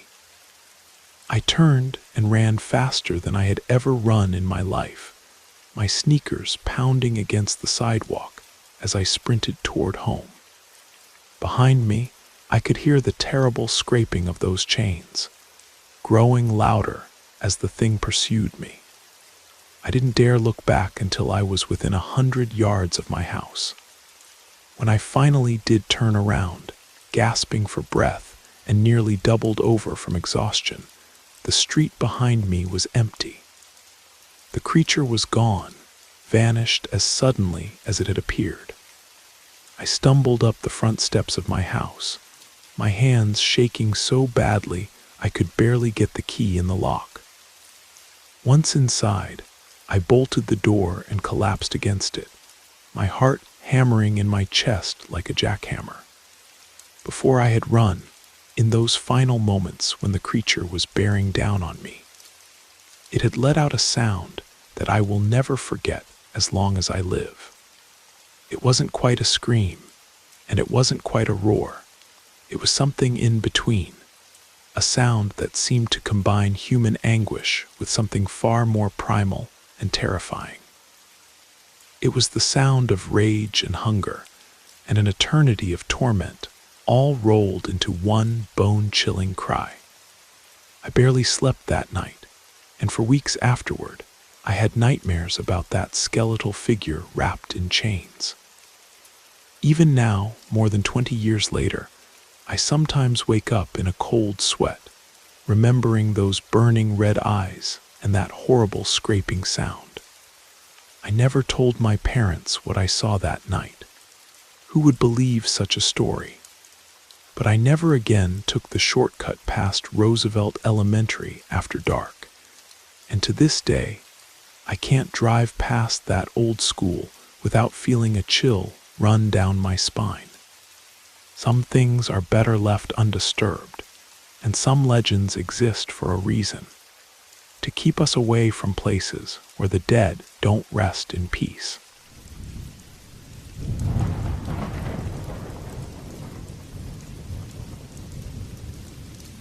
This story was told to me by my grandfather. May he rest in peace, though he never spoke of it without a tremor in his voice and a haunted look in his eyes. He rarely mentioned the name of the creature he encountered, and when he did, it was barely a whisper. I'm from Louisiana originally, though I live in New Orleans now, but this happened in a different place entirely. A small settlement deep in the Bayou country that doesn't even exist on maps anymore. Let me tell this story as he told it to me, though I'll admit I don't remember every detail. But the important parts, the terrifying parts, those are burned into my memory just as clearly as they were burned into his. It was the late 1950s, before the civil rights movement really took hold in the South, when I was living in a place called Cypress Bend. It wasn't much more than a collection of shacks and a general store built on stilts above the swampland, connected by wooden walkways that creaked and groaned with every step. The whole settlement was maybe 50 people, most of them descendants of French settlers and freed slaves who had intermarried over the generations. I was probably around 22 years old then, still a bachelor, but courting the woman who would become my wife. I was what you might call a functioning drunk. I worked when I needed to, usually as a fisherman or hunting guide for city folks who wanted to experience the authentic bayou life. But most of my earnings went toward keeping myself in liquor. My parents had died when I was 14, killed in a boating accident during a particularly bad storm season. After that, I was raised by the community, sleeping on different porches and floors depending on who had room and who felt sorry for me that particular night. But as I got older and my drinking got worse, people's sympathy turned to disgust. I became known as just another swamp rat who'd never amount to anything. I lived alone in a one-room cabin that sat on the very edge of the settlement, where the wooden walkways gave way to muddy paths that disappeared into the cypress trees and Spanish moss. It was barely more than 4 walls and a tin roof, with a wood-burning stove and a porch that overlooked the dark water of the bayou. At night, you could hear the gators calling to each other across the water, and sometimes the splash of something large moving through the shallows. The folks in Cypress Bend had their share of local legends, passed down from the old-timers who remembered when the area was even more isolated than it was in my time. They talked about the Rougarou, the werewolf that hunted in the swamps during the full moon. They spoke in hushed tones about Marie Laveau's ghost, still practicing her voodoo magic in the deep bayou. But the legend that scared people the most was the one about the Whistler. According to the stories, the Whistler was the spirit of a man who had gotten lost in the swamp sometime in the 1800s. He had wandered for days, slowly going mad from hunger and thirst, until finally the bayou claimed him. But instead of finding peace in death, he was cursed to wander the waterways forever, eternally searching for his way home. People said you could hear his whistle echoing across the water on still nights, a mournful, desperate sound that would chill you to the bone. What made the Whistler particularly terrifying was that he was said to target people who were traveling alone at night, especially those who had been drinking. He would follow them, whistling his haunting tune, getting closer and closer until he could steal their souls and add them to his eternal collection. The old-timers claimed that the large leather satchel he carried on his back was filled with the souls of his victims, and that's why it always smelled like death and decay wherever he appeared. I never paid much attention to these stories. I figured they were just tales to keep children from wandering off into the swamp after dark. But I should have listened more carefully. It was a Friday evening in late summer, the air thick with humidity and mosquitoes. I had spent the day fishing in the deeper parts of the bayou and had managed to catch a good mess of catfish and bass. I took them to the little market in the settlement and sold every last one, which left me with enough money to eat well for a week, or drink well for a couple of days. I chose the drinking. After buying some bread and canned beans for the next day's meals, I took the rest of my money to Boudreau's place, which was what passed for a saloon in our little settlement. It was just a shack with a bar made from an old door and some sawhorses. But Boudreau served the strongest moonshine in 3 parishes, and that was good enough for me.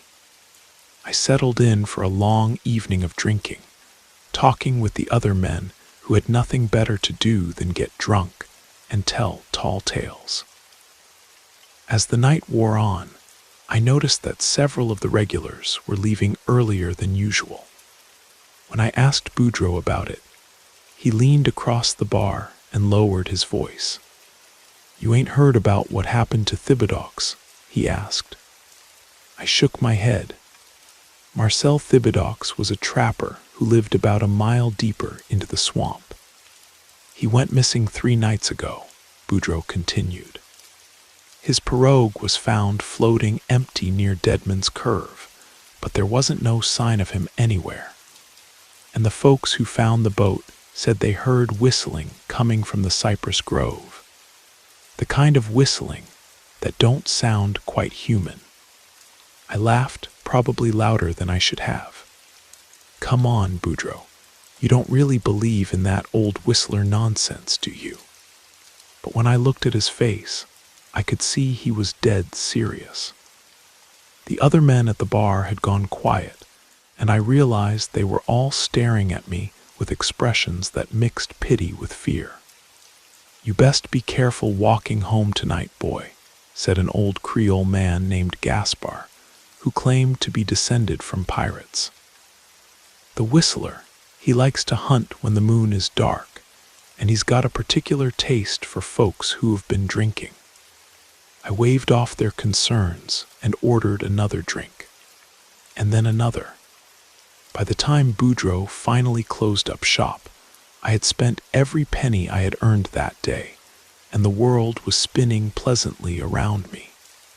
It was well past midnight when I stumbled out onto the wooden walkway that led back to my cabin. The settlement was dead quiet, and the moon was just a thin crescent, barely providing enough light to see where I was going. Spanish moss hung from the cypress trees like ghostly curtains, and the air was thick with the smell of stagnant water and decay. I had made it about halfway home when I heard it, a low, melodious whistle that seemed to float across the water from somewhere deep in the swamp. At first, I thought it might be a night bird or maybe the wind blowing through the trees. But as I stood there listening, I realized it was definitely a tune, something sad and longing that made my skin crawl.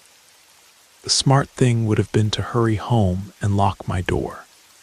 But the moonshine had made me brave or stupid, or maybe both.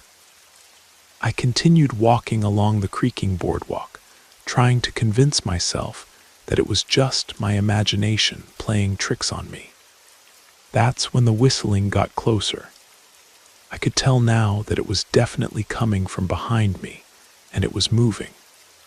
Whoever or whatever was making that sound was following me along the walkway. I stopped and turned around, but the darkness was too thick to see anything beyond a few yards. "Hello," I called out, my voice slurring slightly. "Somebody there." The whistling stopped abruptly, and the silence that followed was even more unsettling than the sound had been. I waited for a moment, then turned and started walking again, faster this time. That's when I smelled it, the stench of something that had been dead for a very long time, like fish that had been left in the sun for weeks. It was so strong that it made my eyes water, and I had to cover my nose and mouth with my shirt. The whistling started up again, but now it was right behind me, so close that I could feel warm breath on the back of my neck. I spun around, nearly losing my balance, and found myself face to face with something that shouldn't have existed. He was tall, at least 7 feet, and impossibly thin, like a scarecrow that had been stretched out of proportion. His clothes were the tattered remains of what had once been a farmer's overalls and a wide-brimmed hat, but they were rotted and covered with moss and algae, as if they had been underwater for decades. His skin was gray and mottled, stretched tight over bones that jutted out at odd angles, and his face was a skull barely covered by strips of decaying flesh. But it was his eyes that really got to me. They glowed with a faint red light, like coals in a dying fire, and they were fixed on me with an intelligence that was both human and completely alien. On his back, he carried a large leather satchel that bulged with whatever contents it held. And from that satchel came the overwhelming smell of death and corruption. The creature, for I knew now that this was no human being, smiled at me, revealing teeth that were black and broken. Then he raised one skeletal finger to his lips and began to whistle again, that same haunting melody that seemed to penetrate straight to my soul. The alcohol in my system evaporated instantly, replaced by a terror so pure and primal that it felt like ice water in my veins.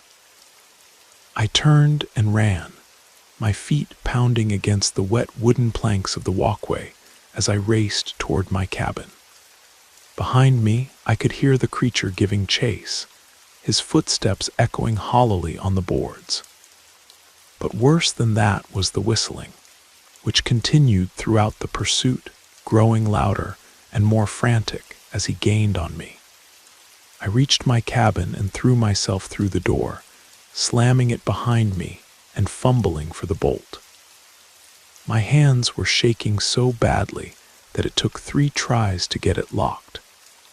Then I grabbed my shotgun from its rack above the fireplace and pressed myself against the wall beside the window, trying to control my breathing enough to listen for what was happening outside.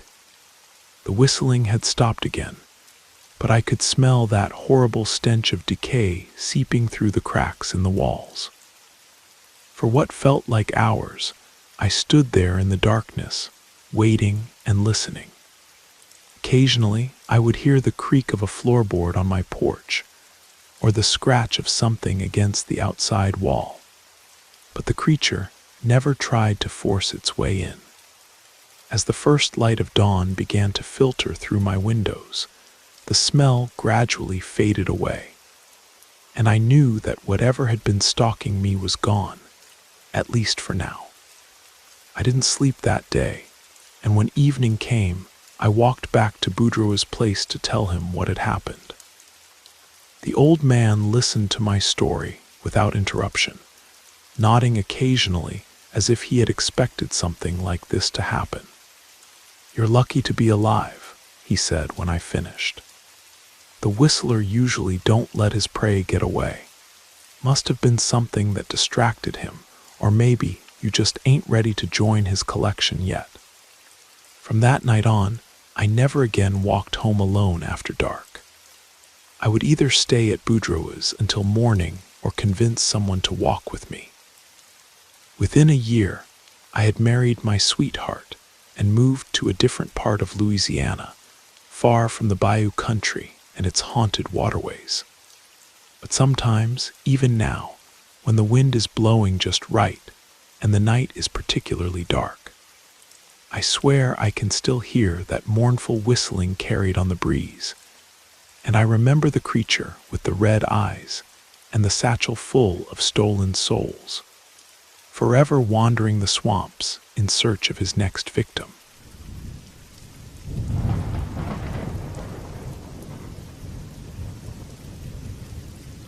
My name is Alex, and I'm of Japanese descent, though I was born and raised in California. I've made several trips to Japan over the years to connect with my cultural heritage, and during these journeys, I've collected stories that most people would dismiss as folklore or superstition. But after what I learned during my trip to the remote mountain village of Shirakawa, I'm not so sure anymore. This particular story was told to me by an elderly man named Yamamoto-san, a village elder who claimed to be 83 years old, though he looked much younger. Perhaps the mountain air and traditional lifestyle had preserved him well. I was traveling through the Japanese Alps with my cousin David, both of us in our early 20s and eager for adventure. We had heard about the famous Aokigahara forest, known to locals as the Sea of Trees, and wanted to experience its otherworldly beauty for ourselves. The forest sits at the base of Mount Fuji and is known for its dense canopy that blocks out most sunlight, creating an almost perpetual twilight beneath the trees. We planned to camp there for a night, hoping to see the spectacular firefly displays that occur during the summer months. Before venturing into the forest, we stopped at a small inn in the nearby village for dinner and to gather supplies.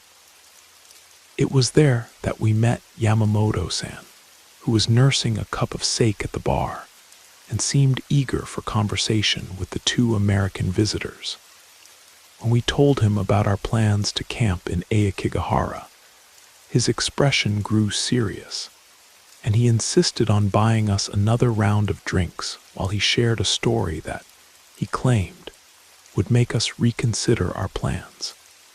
What follows is the account he gave us, translated as best I can remember it. This happened about 25 years ago, when I was still working as a forest ranger in the region.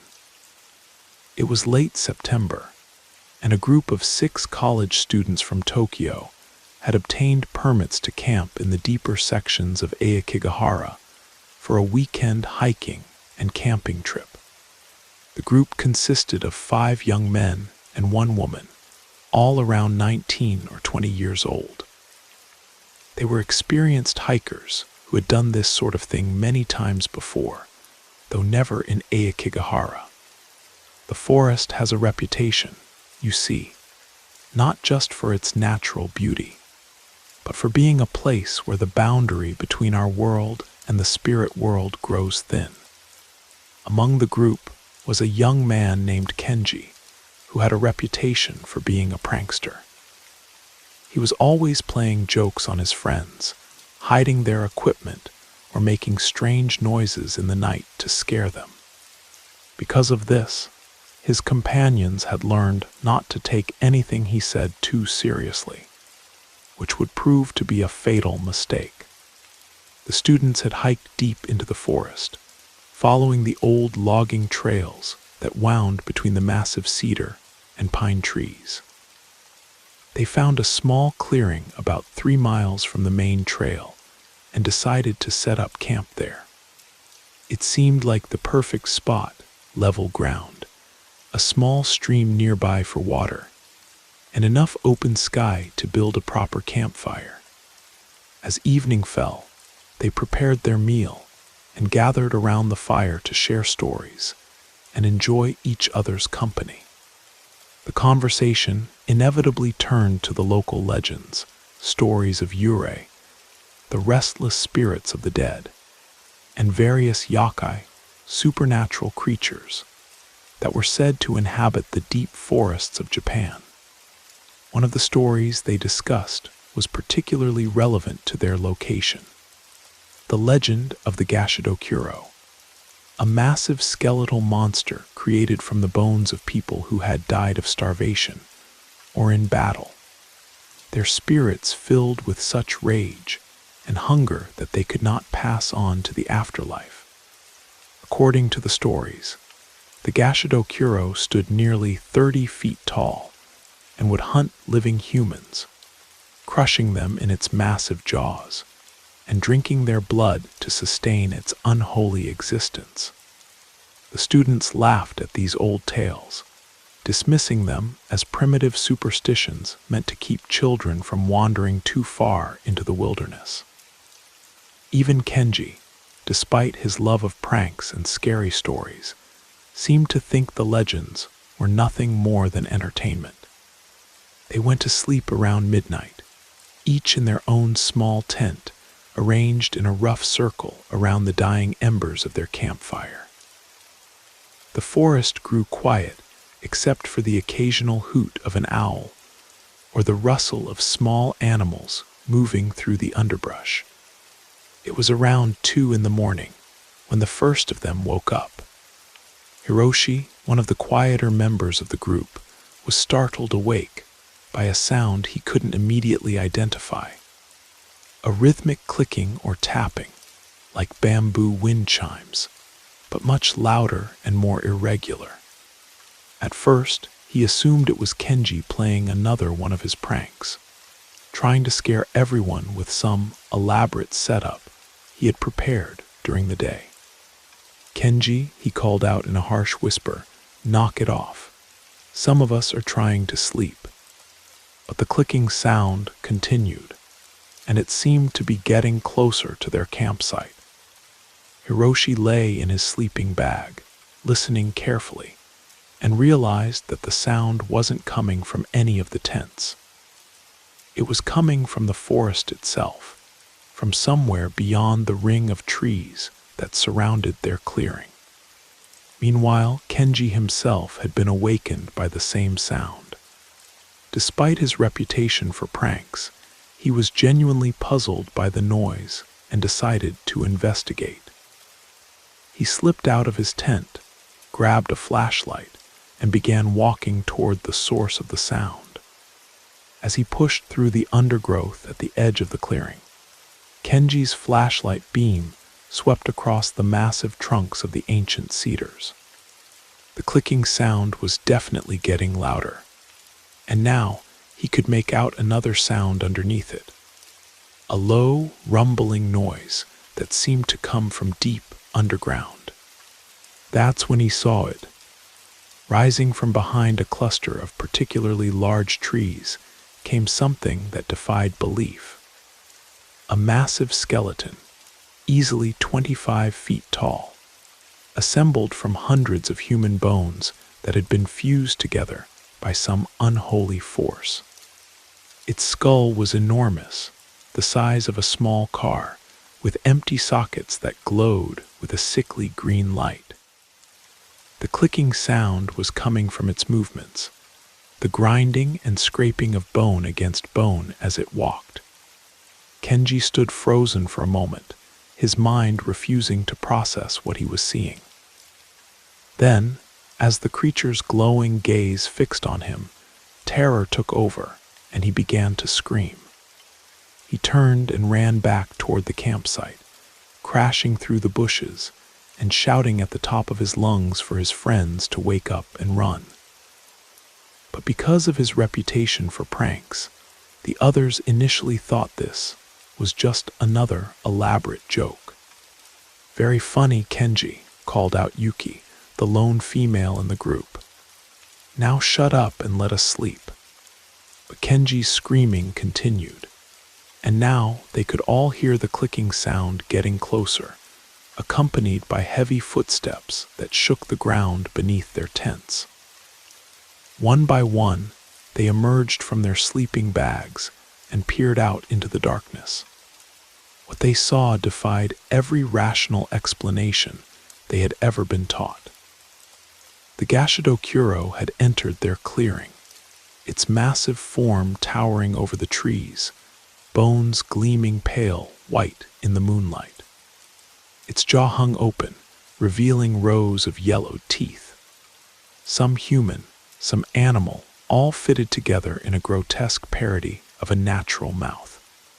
The creature moved with surprising speed for something so large, reaching down with one massive hand to grab Takeshi, one of the students who had been slowest to react. The young man's screams were cut short as the Gashido Kuro lifted him to its mouth and bit down. The sound of breaking bones audible even over the wind that had suddenly picked up in the clearing. The remaining 5 students scattered in all directions, abandoning their tents and equipment in their desperate flight. But the forest was dark and unfamiliar, and the Gashido Kuro seemed to know every tree and rock. One by one, it hunted them down. Yuki was the second to die, caught as she tried to climb a tree to escape. The creature simply reached up and plucked her from the branches like picking fruit. Masa and Gyro, who had tried to stay together, were cornered near the stream and crushed beneath the monster's massive feet. Only Kenji and Hiroshi managed to escape the initial slaughter, and they did so by diving into a depression in the ground where several large tree roots had created a natural hiding place. They pressed themselves as flat as possible against the earth and tried to control their breathing as the Gashido Kuro searched for them. For what felt like hours, they could hear the creature moving around their hiding spot, the clicking of its bones and the thud of its footsteps as it hunted for the survivors. Several times, its massive feet came within inches of their hiding place, but somehow it never looked down. As dawn began to break through the forest canopy, the sounds gradually faded away. The Gashido Kuro, apparently unable to withstand the light of day, retreated back into whatever dark corner of the forest it called home. Kenji and Hiroshi waited until full daylight, before daring to emerge from their hiding place. What they found in the clearing was a scene of unimaginable horror. Their friends' remains scattered among the destroyed tents and equipment, the ground soaked with blood and littered with fragments of bone. Both young men were in severe shock, barely able to walk, let alone think clearly. They managed to find one of the trails and stumbled back toward civilization, reaching the village in the late afternoon in a state of complete mental collapse. The police initially refused to believe their story, assuming that some kind of wild animal attack had occurred, or perhaps that the students had encountered violent criminals in the forest. But when the search teams went to investigate the campsite, they found evidence that no earthly predator could have created. The destruction was too extensive, too systematic. Trees had been snapped in half 30 feet above the ground. Footprints in the soft earth were enormous, each one nearly 6 feet long and clearly showing the impression of individual toe bones. And the way the victims had died, it was as if they had been torn apart by something with hands the size of truck tires. Kenji and Hiroshi spent weeks in the hospital, both physically and mentally shattered by their experience.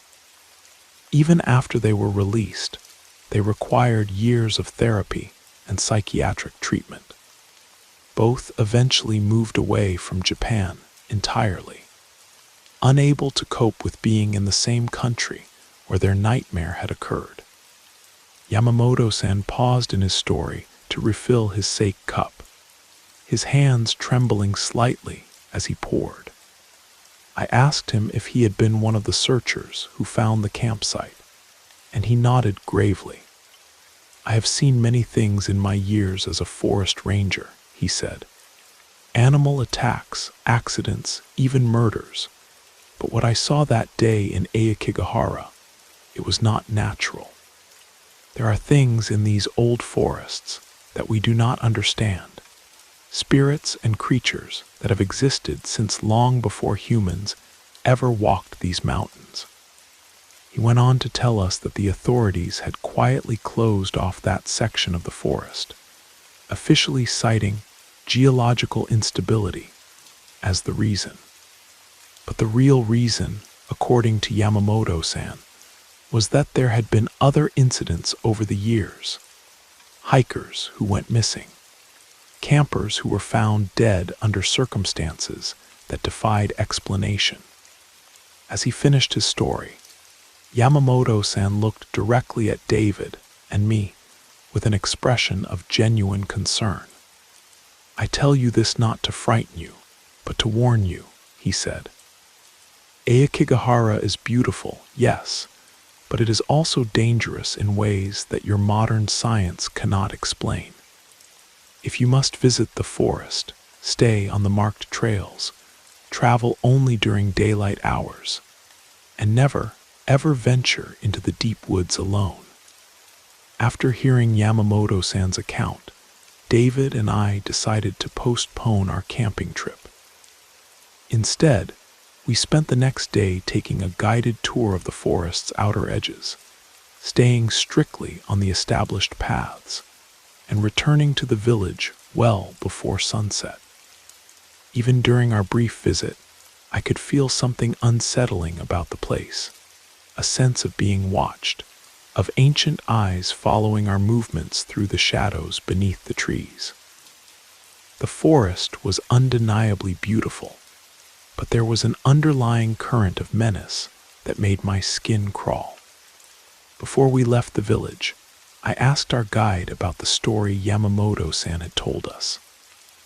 The guide, a young man who made his living taking tourists through the forest, grew visibly uncomfortable when I mentioned the Gashidokuro. There are many old stories about Aokigahara, he said carefully. Most are just folklore, meant to keep people from getting lost in the deep woods. But, he paused, glancing around to make sure no one else was listening. My grandfather was also a guide, and he always said that some of the old stories existed for a reason.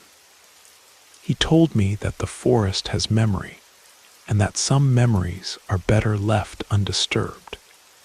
I never did find out if Yamamoto-san's story was entirely true, but I did some research when I returned to the States.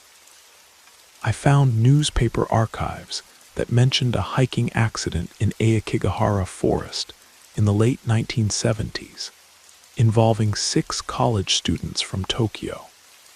According to the brief reports, 4 of the students died in what was officially classified as a wild animal attack, while 2 survivors were hospitalized with severe trauma. The details were sparse, and there was no mention of any supernatural explanations, but the basic facts matched what Yamamoto-san had told us. 4 dead, 2 survivors, both requiring extensive psychiatric treatment afterward. Whether you believe in the Gashido Kuro or not, one thing is certain. Japan's ancient forests hold secrets that modern people are only beginning to understand. Some of those secrets are beautiful, like the fireflies we had hoped to see. But others are best left alone, buried beneath centuries of fallen leaves and half-forgotten legends. I've returned to Japan several times since that trip, but I've never again ventured into Aokigahara Forest. Some experiences are meant to be appreciated from a safe distance, and some stories are better told around a warm fire in a well-lit inn than lived through in the darkness of the deep woods.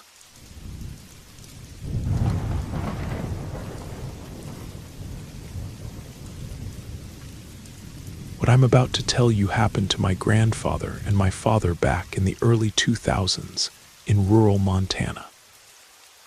At the time, my dad was just a teenager, and they lived on a small ranch outside a tiny town called Silver Creek in the Bitterroot Valley.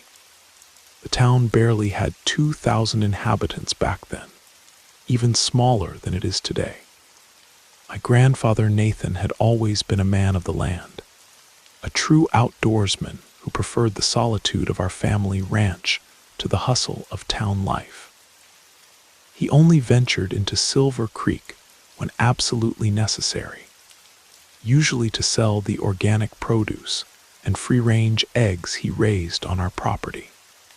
But what he loved most was fishing, and several evenings a week, friends would show up at our ranch just as the sun was setting, ready to head out to the hidden fishing spots scattered throughout the valley. Among these friends, the most regular visitor was Ray, my father's godfather, who appeared at our gate almost every week without fail. On a particular weekend in late September 2003, around 5 in the evening, Ray pulled up in his old Ford pickup. They had planned to fish at a secluded pond located on private property about 4 miles from our ranch. This pond sat deep within a forest preserve, surrounded by dense wilderness that stretched for miles in every direction. It was always teeming with rainbow trout because of a natural spring that kept it constantly replenished. That evening, besides my grandfather and Ray, my father decided to join them. They loaded into Ray's truck, and despite the rough dirt road with its deep ruts and fallen branches, managed to drive within about 100 yards of the pond. Once they reached the fishing spot, they hiked down to the water's edge and entered a small wooden shelter they had built years earlier. This rustic cabin served as their base camp, storing gear and providing shelter during sudden mountain storms. They lit a battery-powered lantern and hung it from the cabin's eaves before setting out their nets and settling in with their fishing rods. Around 8 o'clock that evening, they pulled in their nets, which were heavy with a good catch. My father volunteered to clean some fish for dinner, while my grandfather and Ray went to store the rest in the cooler they kept in the truck bed. That's when my father found himself alone by the water's edge. Suddenly, he heard a low, menacing growl echoing from deep within the forest. The sound sent chills down his spine. There were no houses for miles around, and this was definitely not the sound of any ordinary wildlife. Panic overtook him, and he sprinted back to the cabin, slamming the door behind him and turning the heavy wooden bolt. When my grandfather and Ray returned a few minutes later, my father frantically told them what he had heard. My grandfather suspected it might be a black bear or mountain lion, but to be safe, he quickly returned to the truck and retrieved the 12-gauge shotgun he always brought on these trips. You never knew what kind of predators you might encounter in the Montana wilderness. The three of them built a small fire in front of the cabin and began roasting their catch. As they sat eating in the flickering firelight, they heard it again, a deep, threatening growl that seemed to come from across the pond. This time, all three of them heard it clearly. They immediately grabbed my grandfather's powerful spotlight and aimed it in the direction of the sound. The pond was nearly 100 yards across at its widest point, so they couldn't make out details on the far shore. But what they could see made their blood run cold. The growling was getting closer, accompanied by the sound of heavy footsteps circling the pond toward them. Finally, they caught sight of what was making those terrifying sounds. It was a massive creature that resembled a dog, but far larger than any dog they had ever seen. When the spotlight hit it, the animal stopped dead in its tracks and rose up on its hind legs like a human being. The reaction from my grandfather, Ray, and my father was immediate. They bolted for the cabin and barricaded themselves inside, their hearts pounding with terror. Once inside, they extinguished the lantern and tried to remain perfectly silent. Through the gaps between the wooden planks, they could see outside in the moonlight, trying to identify what kind of creature they were dealing with. The strange beast approached the cabin with an unsettling intelligence. It moved stealthily, creeping closer, until it reached the spot where they had left some cleaned fish, which it devoured in seconds. Then it lifted its head, sniffed the air, and let out a bone-chilling howl that echoed across the entire valley. Without warning, it charged the cabin. My father began to cry, but my grandfather demanded silence, knowing that any sound might further enrage the creature. That's when my grandfather looked directly at Ray and said in a whisper, "Partner, that ain't no ordinary animal out there. That's a werewolf." Ray began trembling uncontrollably, and all three of them feared for their lives as the creature continued its assault on their fragile shelter. Each impact against the cabin walls made the entire structure shake violently, and it seemed like it would collapse at any moment. Knowing the cabin wouldn't withstand much more punishment, my grandfather made a decision.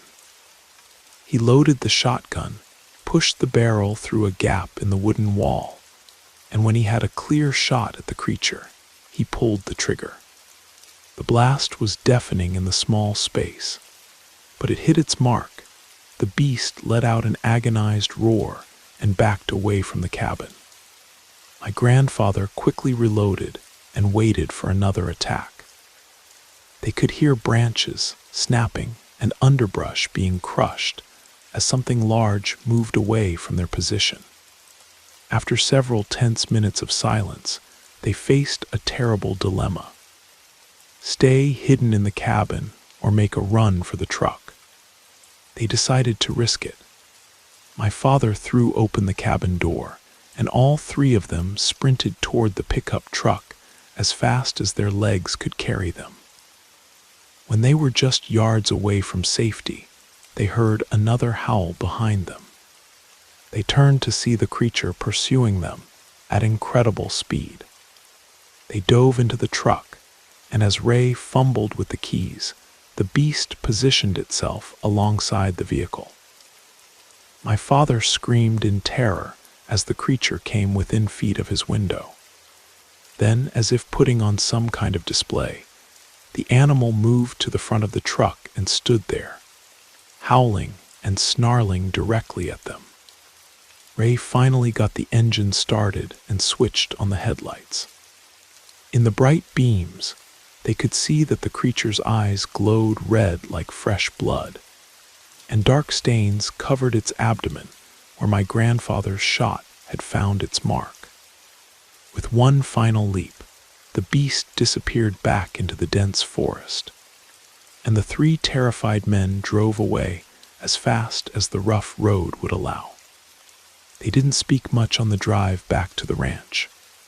They were all still in shock, barely able to believe that such a creature could exist.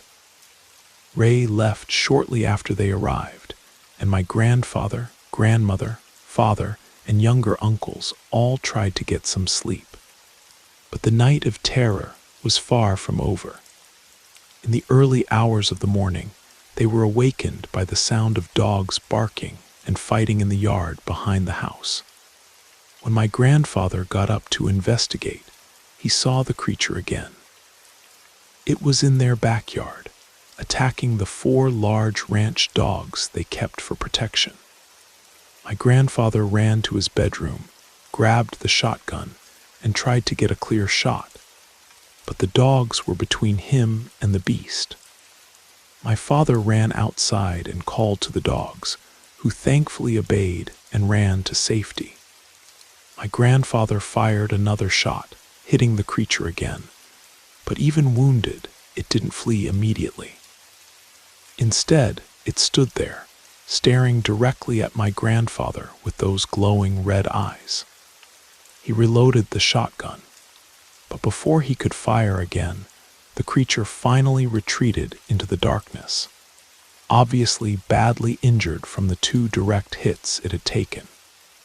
Nobody slept for the rest of that night.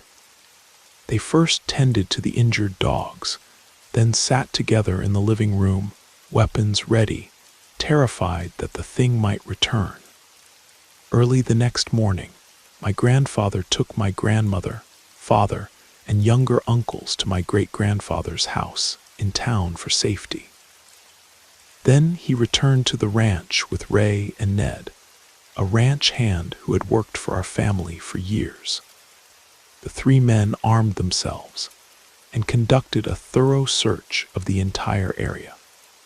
To this day, I don't know if they ever discovered the identity of the werewolf, but that was the first and only time the creature appeared on our property. My father suspects they found out who the person was behind the transformation and dealt with the situation permanently. But my grandfather denies this version of events. He maintains that he still doesn't know who the werewolf was. My grandfather believes it might have been some kind of drifter, a cursed soul wandering the world and fulfilling some dark destiny, who just happened to pass through our valley that terrible night. Whatever the truth may be, none of us who lived through that experience will ever forget it.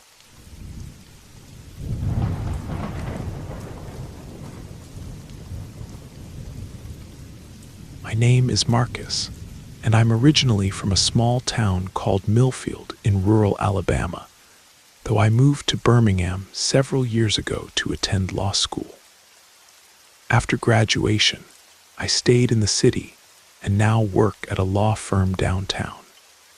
Most of my friends and family still live back home, so whenever I get a chance, I drive back to visit them. In the summer of 2018, my childhood best friend invited me to be the best man at his wedding. It was more of a summons than an invitation, really, but one I accepted with great pleasure, since this friend is like a brother to me. The wedding had been a long time coming. He'd been engaged to his fiancée for almost 8 years. The ceremony was scheduled for Saturday, August 11th, in the evening. Since Millfield is only about 60 miles from Birmingham, my wife Sarah and I decided to drive down Friday night. We spent Saturday morning visiting old friends and relaxing before the evening ceremony. The wedding was beautiful, followed by a reception that lasted until the early hours of Sunday morning. Sunday afternoon, the bride's father hosted a barbecue at his property in the countryside, since the newlyweds weren't leaving for their honeymoon until Monday. The celebration continued, and as someone who enjoys a good beer, I had quite a few throughout the day without much concern. As evening approached, I said goodbye to the friends who were still there and headed back into town. I spent a little more time at my parents' house, and around 9 o'clock that night, I prepared to drive back to Birmingham. Just as I was leaving, my mother told me she had a bad feeling about the trip. She asked me to stay the night and leave early Monday morning instead. If it had been up to me, I would have stayed. But Sarah preferred to return to Birmingham that night because she still had work materials to prepare for Monday morning. My mother was worried about me driving, but Sarah reassured her that she would be the designated driver since I was clearly in no condition to get behind the wheel. Despite my mother's concerns, I said goodbye to her, my father, my siblings, and some nephews, and we began our journey home. I settled into the passenger seat while Sarah drove. We took State Route 43, and before we'd even traveled 3 miles, I passed out from exhaustion and the effects of the alcohol. I don't know how long I was unconscious, but I was jolted awake by Sarah's scream and the sound of screeching brakes. When I opened my eyes, our car was off the road, and my wife was trembling with her eyes wide with terror, barely able to speak coherently. I asked what had happened, and she kept saying she had killed a woman. When I asked what woman, she was in such a state of shock that she couldn't explain anything clearly. We got out of the car, and I couldn't see any damage or signs of an accident. I looked around the area and didn't see anything or anyone. Sarah was still extremely nervous, but she gradually began to calm down and finally managed to tell me that a strange woman had thrown herself in front of our car. I tried to lighten the mood by joking, "I've been drinking all day and you're the one seeing things." She told me it wasn't funny, but she did manage a small smile and began to relax. Then suddenly she screamed again and started trembling. I asked what was wrong, and she pointed down the road and said, "Look, there in front of us. It's the woman, she's the one who jumped in front of the car." Up to that point, I hadn't been able to see anything unusual. But just to be safe, I turned on my phone's flashlight. Although it didn't illuminate very far, I could see our immediate surroundings and the road ahead. I still couldn't see anyone, but given Sarah's panic, I sensed there was something genuinely wrong with this stretch of highway. I kept trying to calm her down until I heard what sounded like laughter, though I couldn't tell where it came from or who was making the sound. At that moment, we both got back in the car, and it seemed like the alcohol had completely left my system. I put the car in reverse and got us back on the road, but then I noticed something moving toward us. When I looked in the rearview mirror, I saw a horrifying figure approaching our vehicle.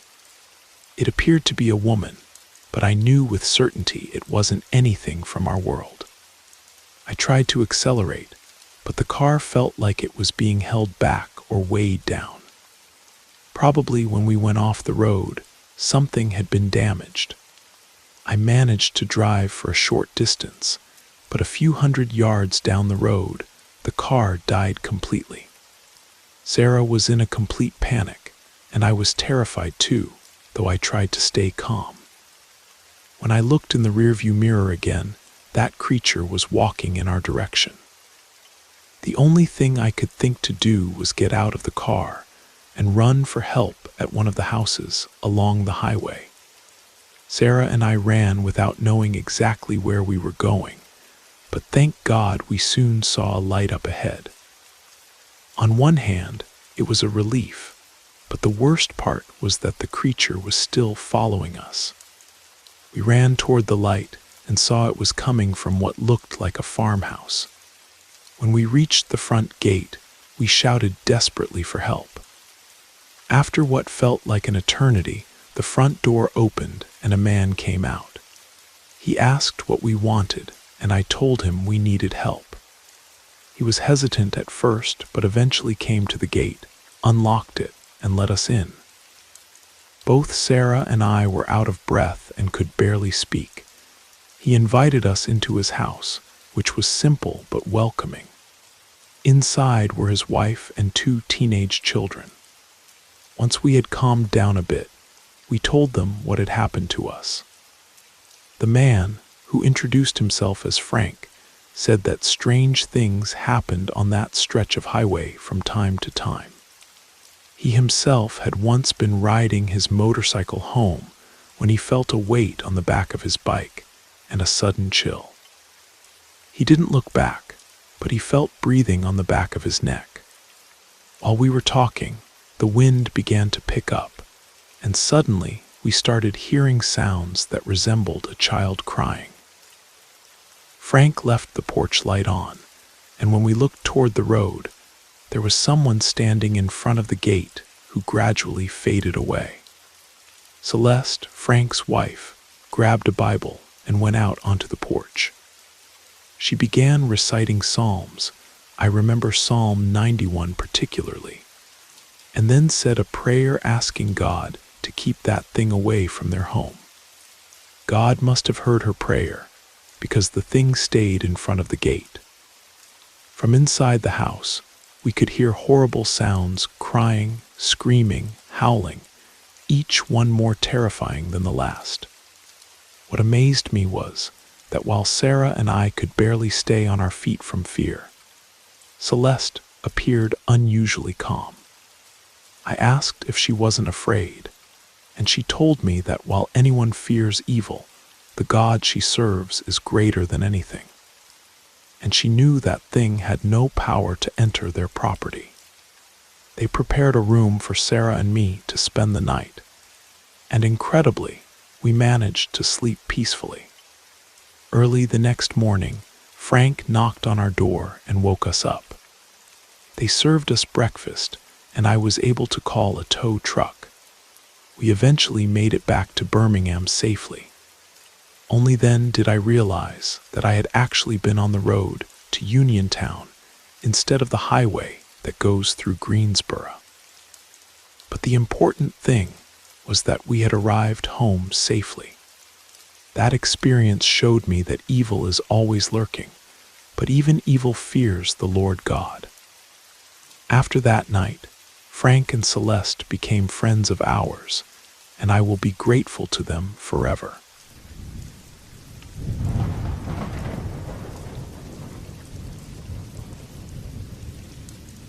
People are often surprised by supernatural encounters, but to avoid being labeled crazy, it's usually better to stay quiet and not expose yourself, since most people who report these kinds of experiences are ridiculed.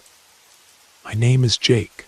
I'm 29 years old, and I was born and raised on my family's farm in the rural areas, outside a small town called Meadowbrook in eastern Tennessee. Currently, I live in town because I work as a teacher at the local high school. But since childhood, I've always loved raising animals. Since my parents still live on our family farm, I built a small pen to raise a few pigs as a side business to supplement my income. My father takes care of the animals during the week. Our family farm is located about 10 miles from town. Even though the road doesn't have many curves or steep hills, there's a particular stretch from a place locals call Soul's Curve to the beginning of the streetlights that has always been the site of numerous accidents, some of them fatal. Several residents and travelers have reported seeing mysterious headlights that chase cars and motorcycles before disappearing without a trace. Some people also claim to hear voices and laughter, but when they look around, there's nobody there. I never doubted these stories, but I had always traveled that road on my motorcycle without ever seeing or hearing anything unusual, especially at Soul's Curve. But on August 19th of last year, my wife Cindy and I went through a terrifying ordeal, and I can now confirm that there really is an evil force operating on that stretch of road, claiming lives. On August 18th, my father called to let me know that the pig feed was almost gone and would only last one more day. Late in the afternoon of the 19th, after I finished work at the school, I loaded my motorcycle trailer with 3 bags of feed and headed to the farm with my wife.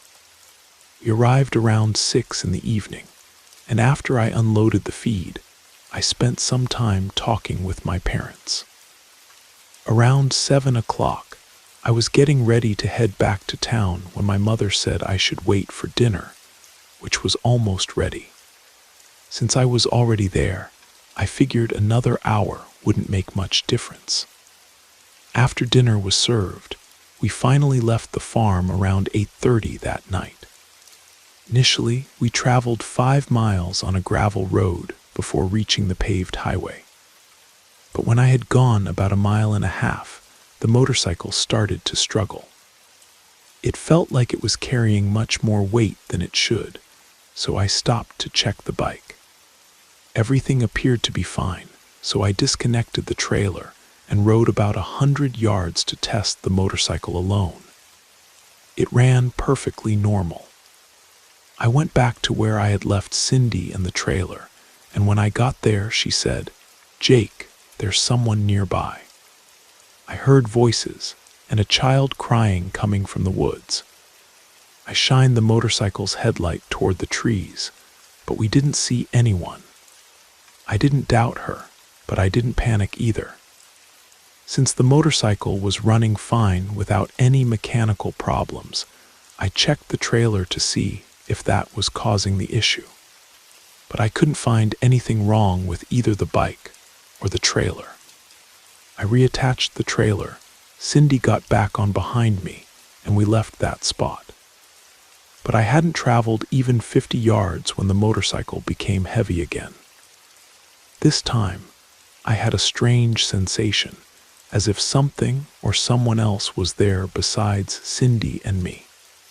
I tried to stay calm, but it was impossible because the motorcycle, even in first gear, didn't want to move forward. At that moment, Cindy let out a scream so loud it nearly deafened me, and then she said, "Jake, something just pulled my hair." I looked in the rearview mirror but didn't see anyone. Cindy started crying, and I didn't know what to do. The solution seemed to be to stop, disconnect the trailer, hide it in the woods, and come back for it later. But while I was unhitching the trailer, I began to hear strange laughter, and that's when I became truly terrified. I left the trailer on the side of the road and got back on the bike to get out of that place as quickly as possible. But even without the trailer, the motorcycle remained sluggish, and Cindy kept crying, saying that something was pulling her hair and whipping her back. We continued moving slowly, and then I heard a sinister voice. When I looked, there was a horrifying figure on the shoulder of the road. It appeared to be a woman, but I knew it wasn't anything from our world. The desperation hit me because the motorcycle wouldn't gain speed. At that moment, I was certain that thing was there to harm us and possibly even take our lives. Fearing the worst, I pulled over to the shoulder, got off the motorcycle, and we started running. About a quarter mile ahead was the farm of someone I knew named Harold. We reached Harold's gate, and I called out desperately for him. I saw his front door open, and I felt a wave of relief. He asked us to come in, and immediately wanted to know what had happened, thinking it might be an accident or robbery, since those were unfortunately common occurrences on that stretch of road. His wife Anna, noticing our distress, made us some tea to help calm our nerves. After we had settled down, we told them about the ordeal we had experienced. Harold had a small pickup truck. He called his son Isaac, and the three of us went back to where I had left my motorcycle.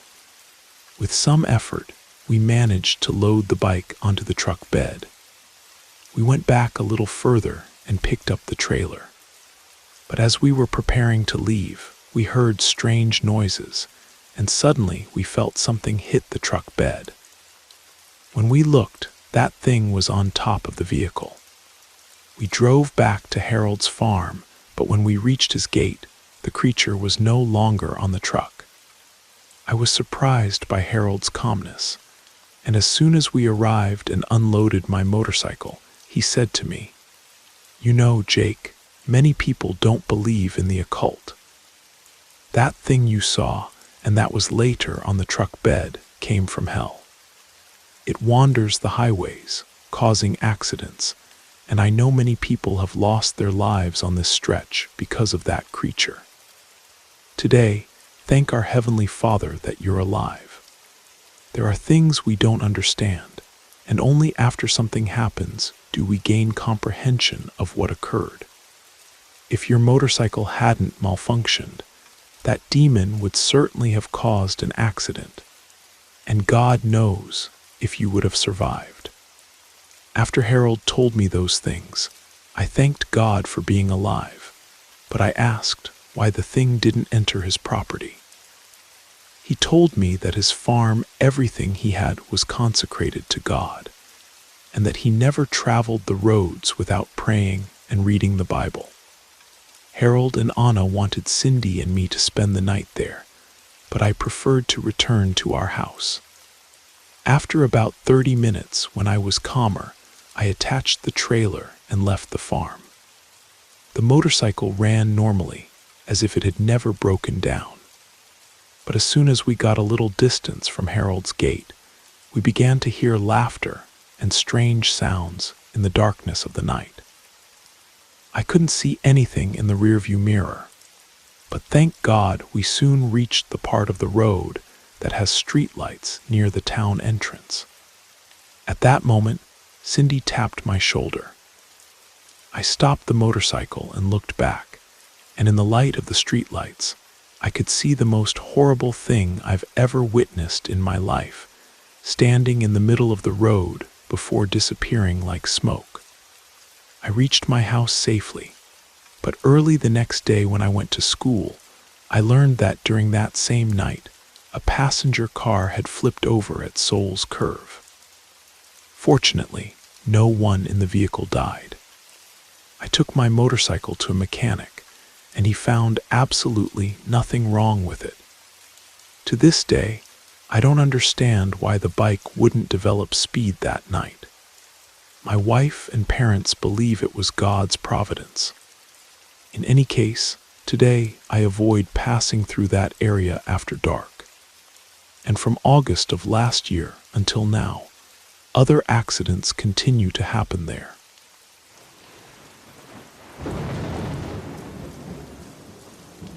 You made it to the end of the stories.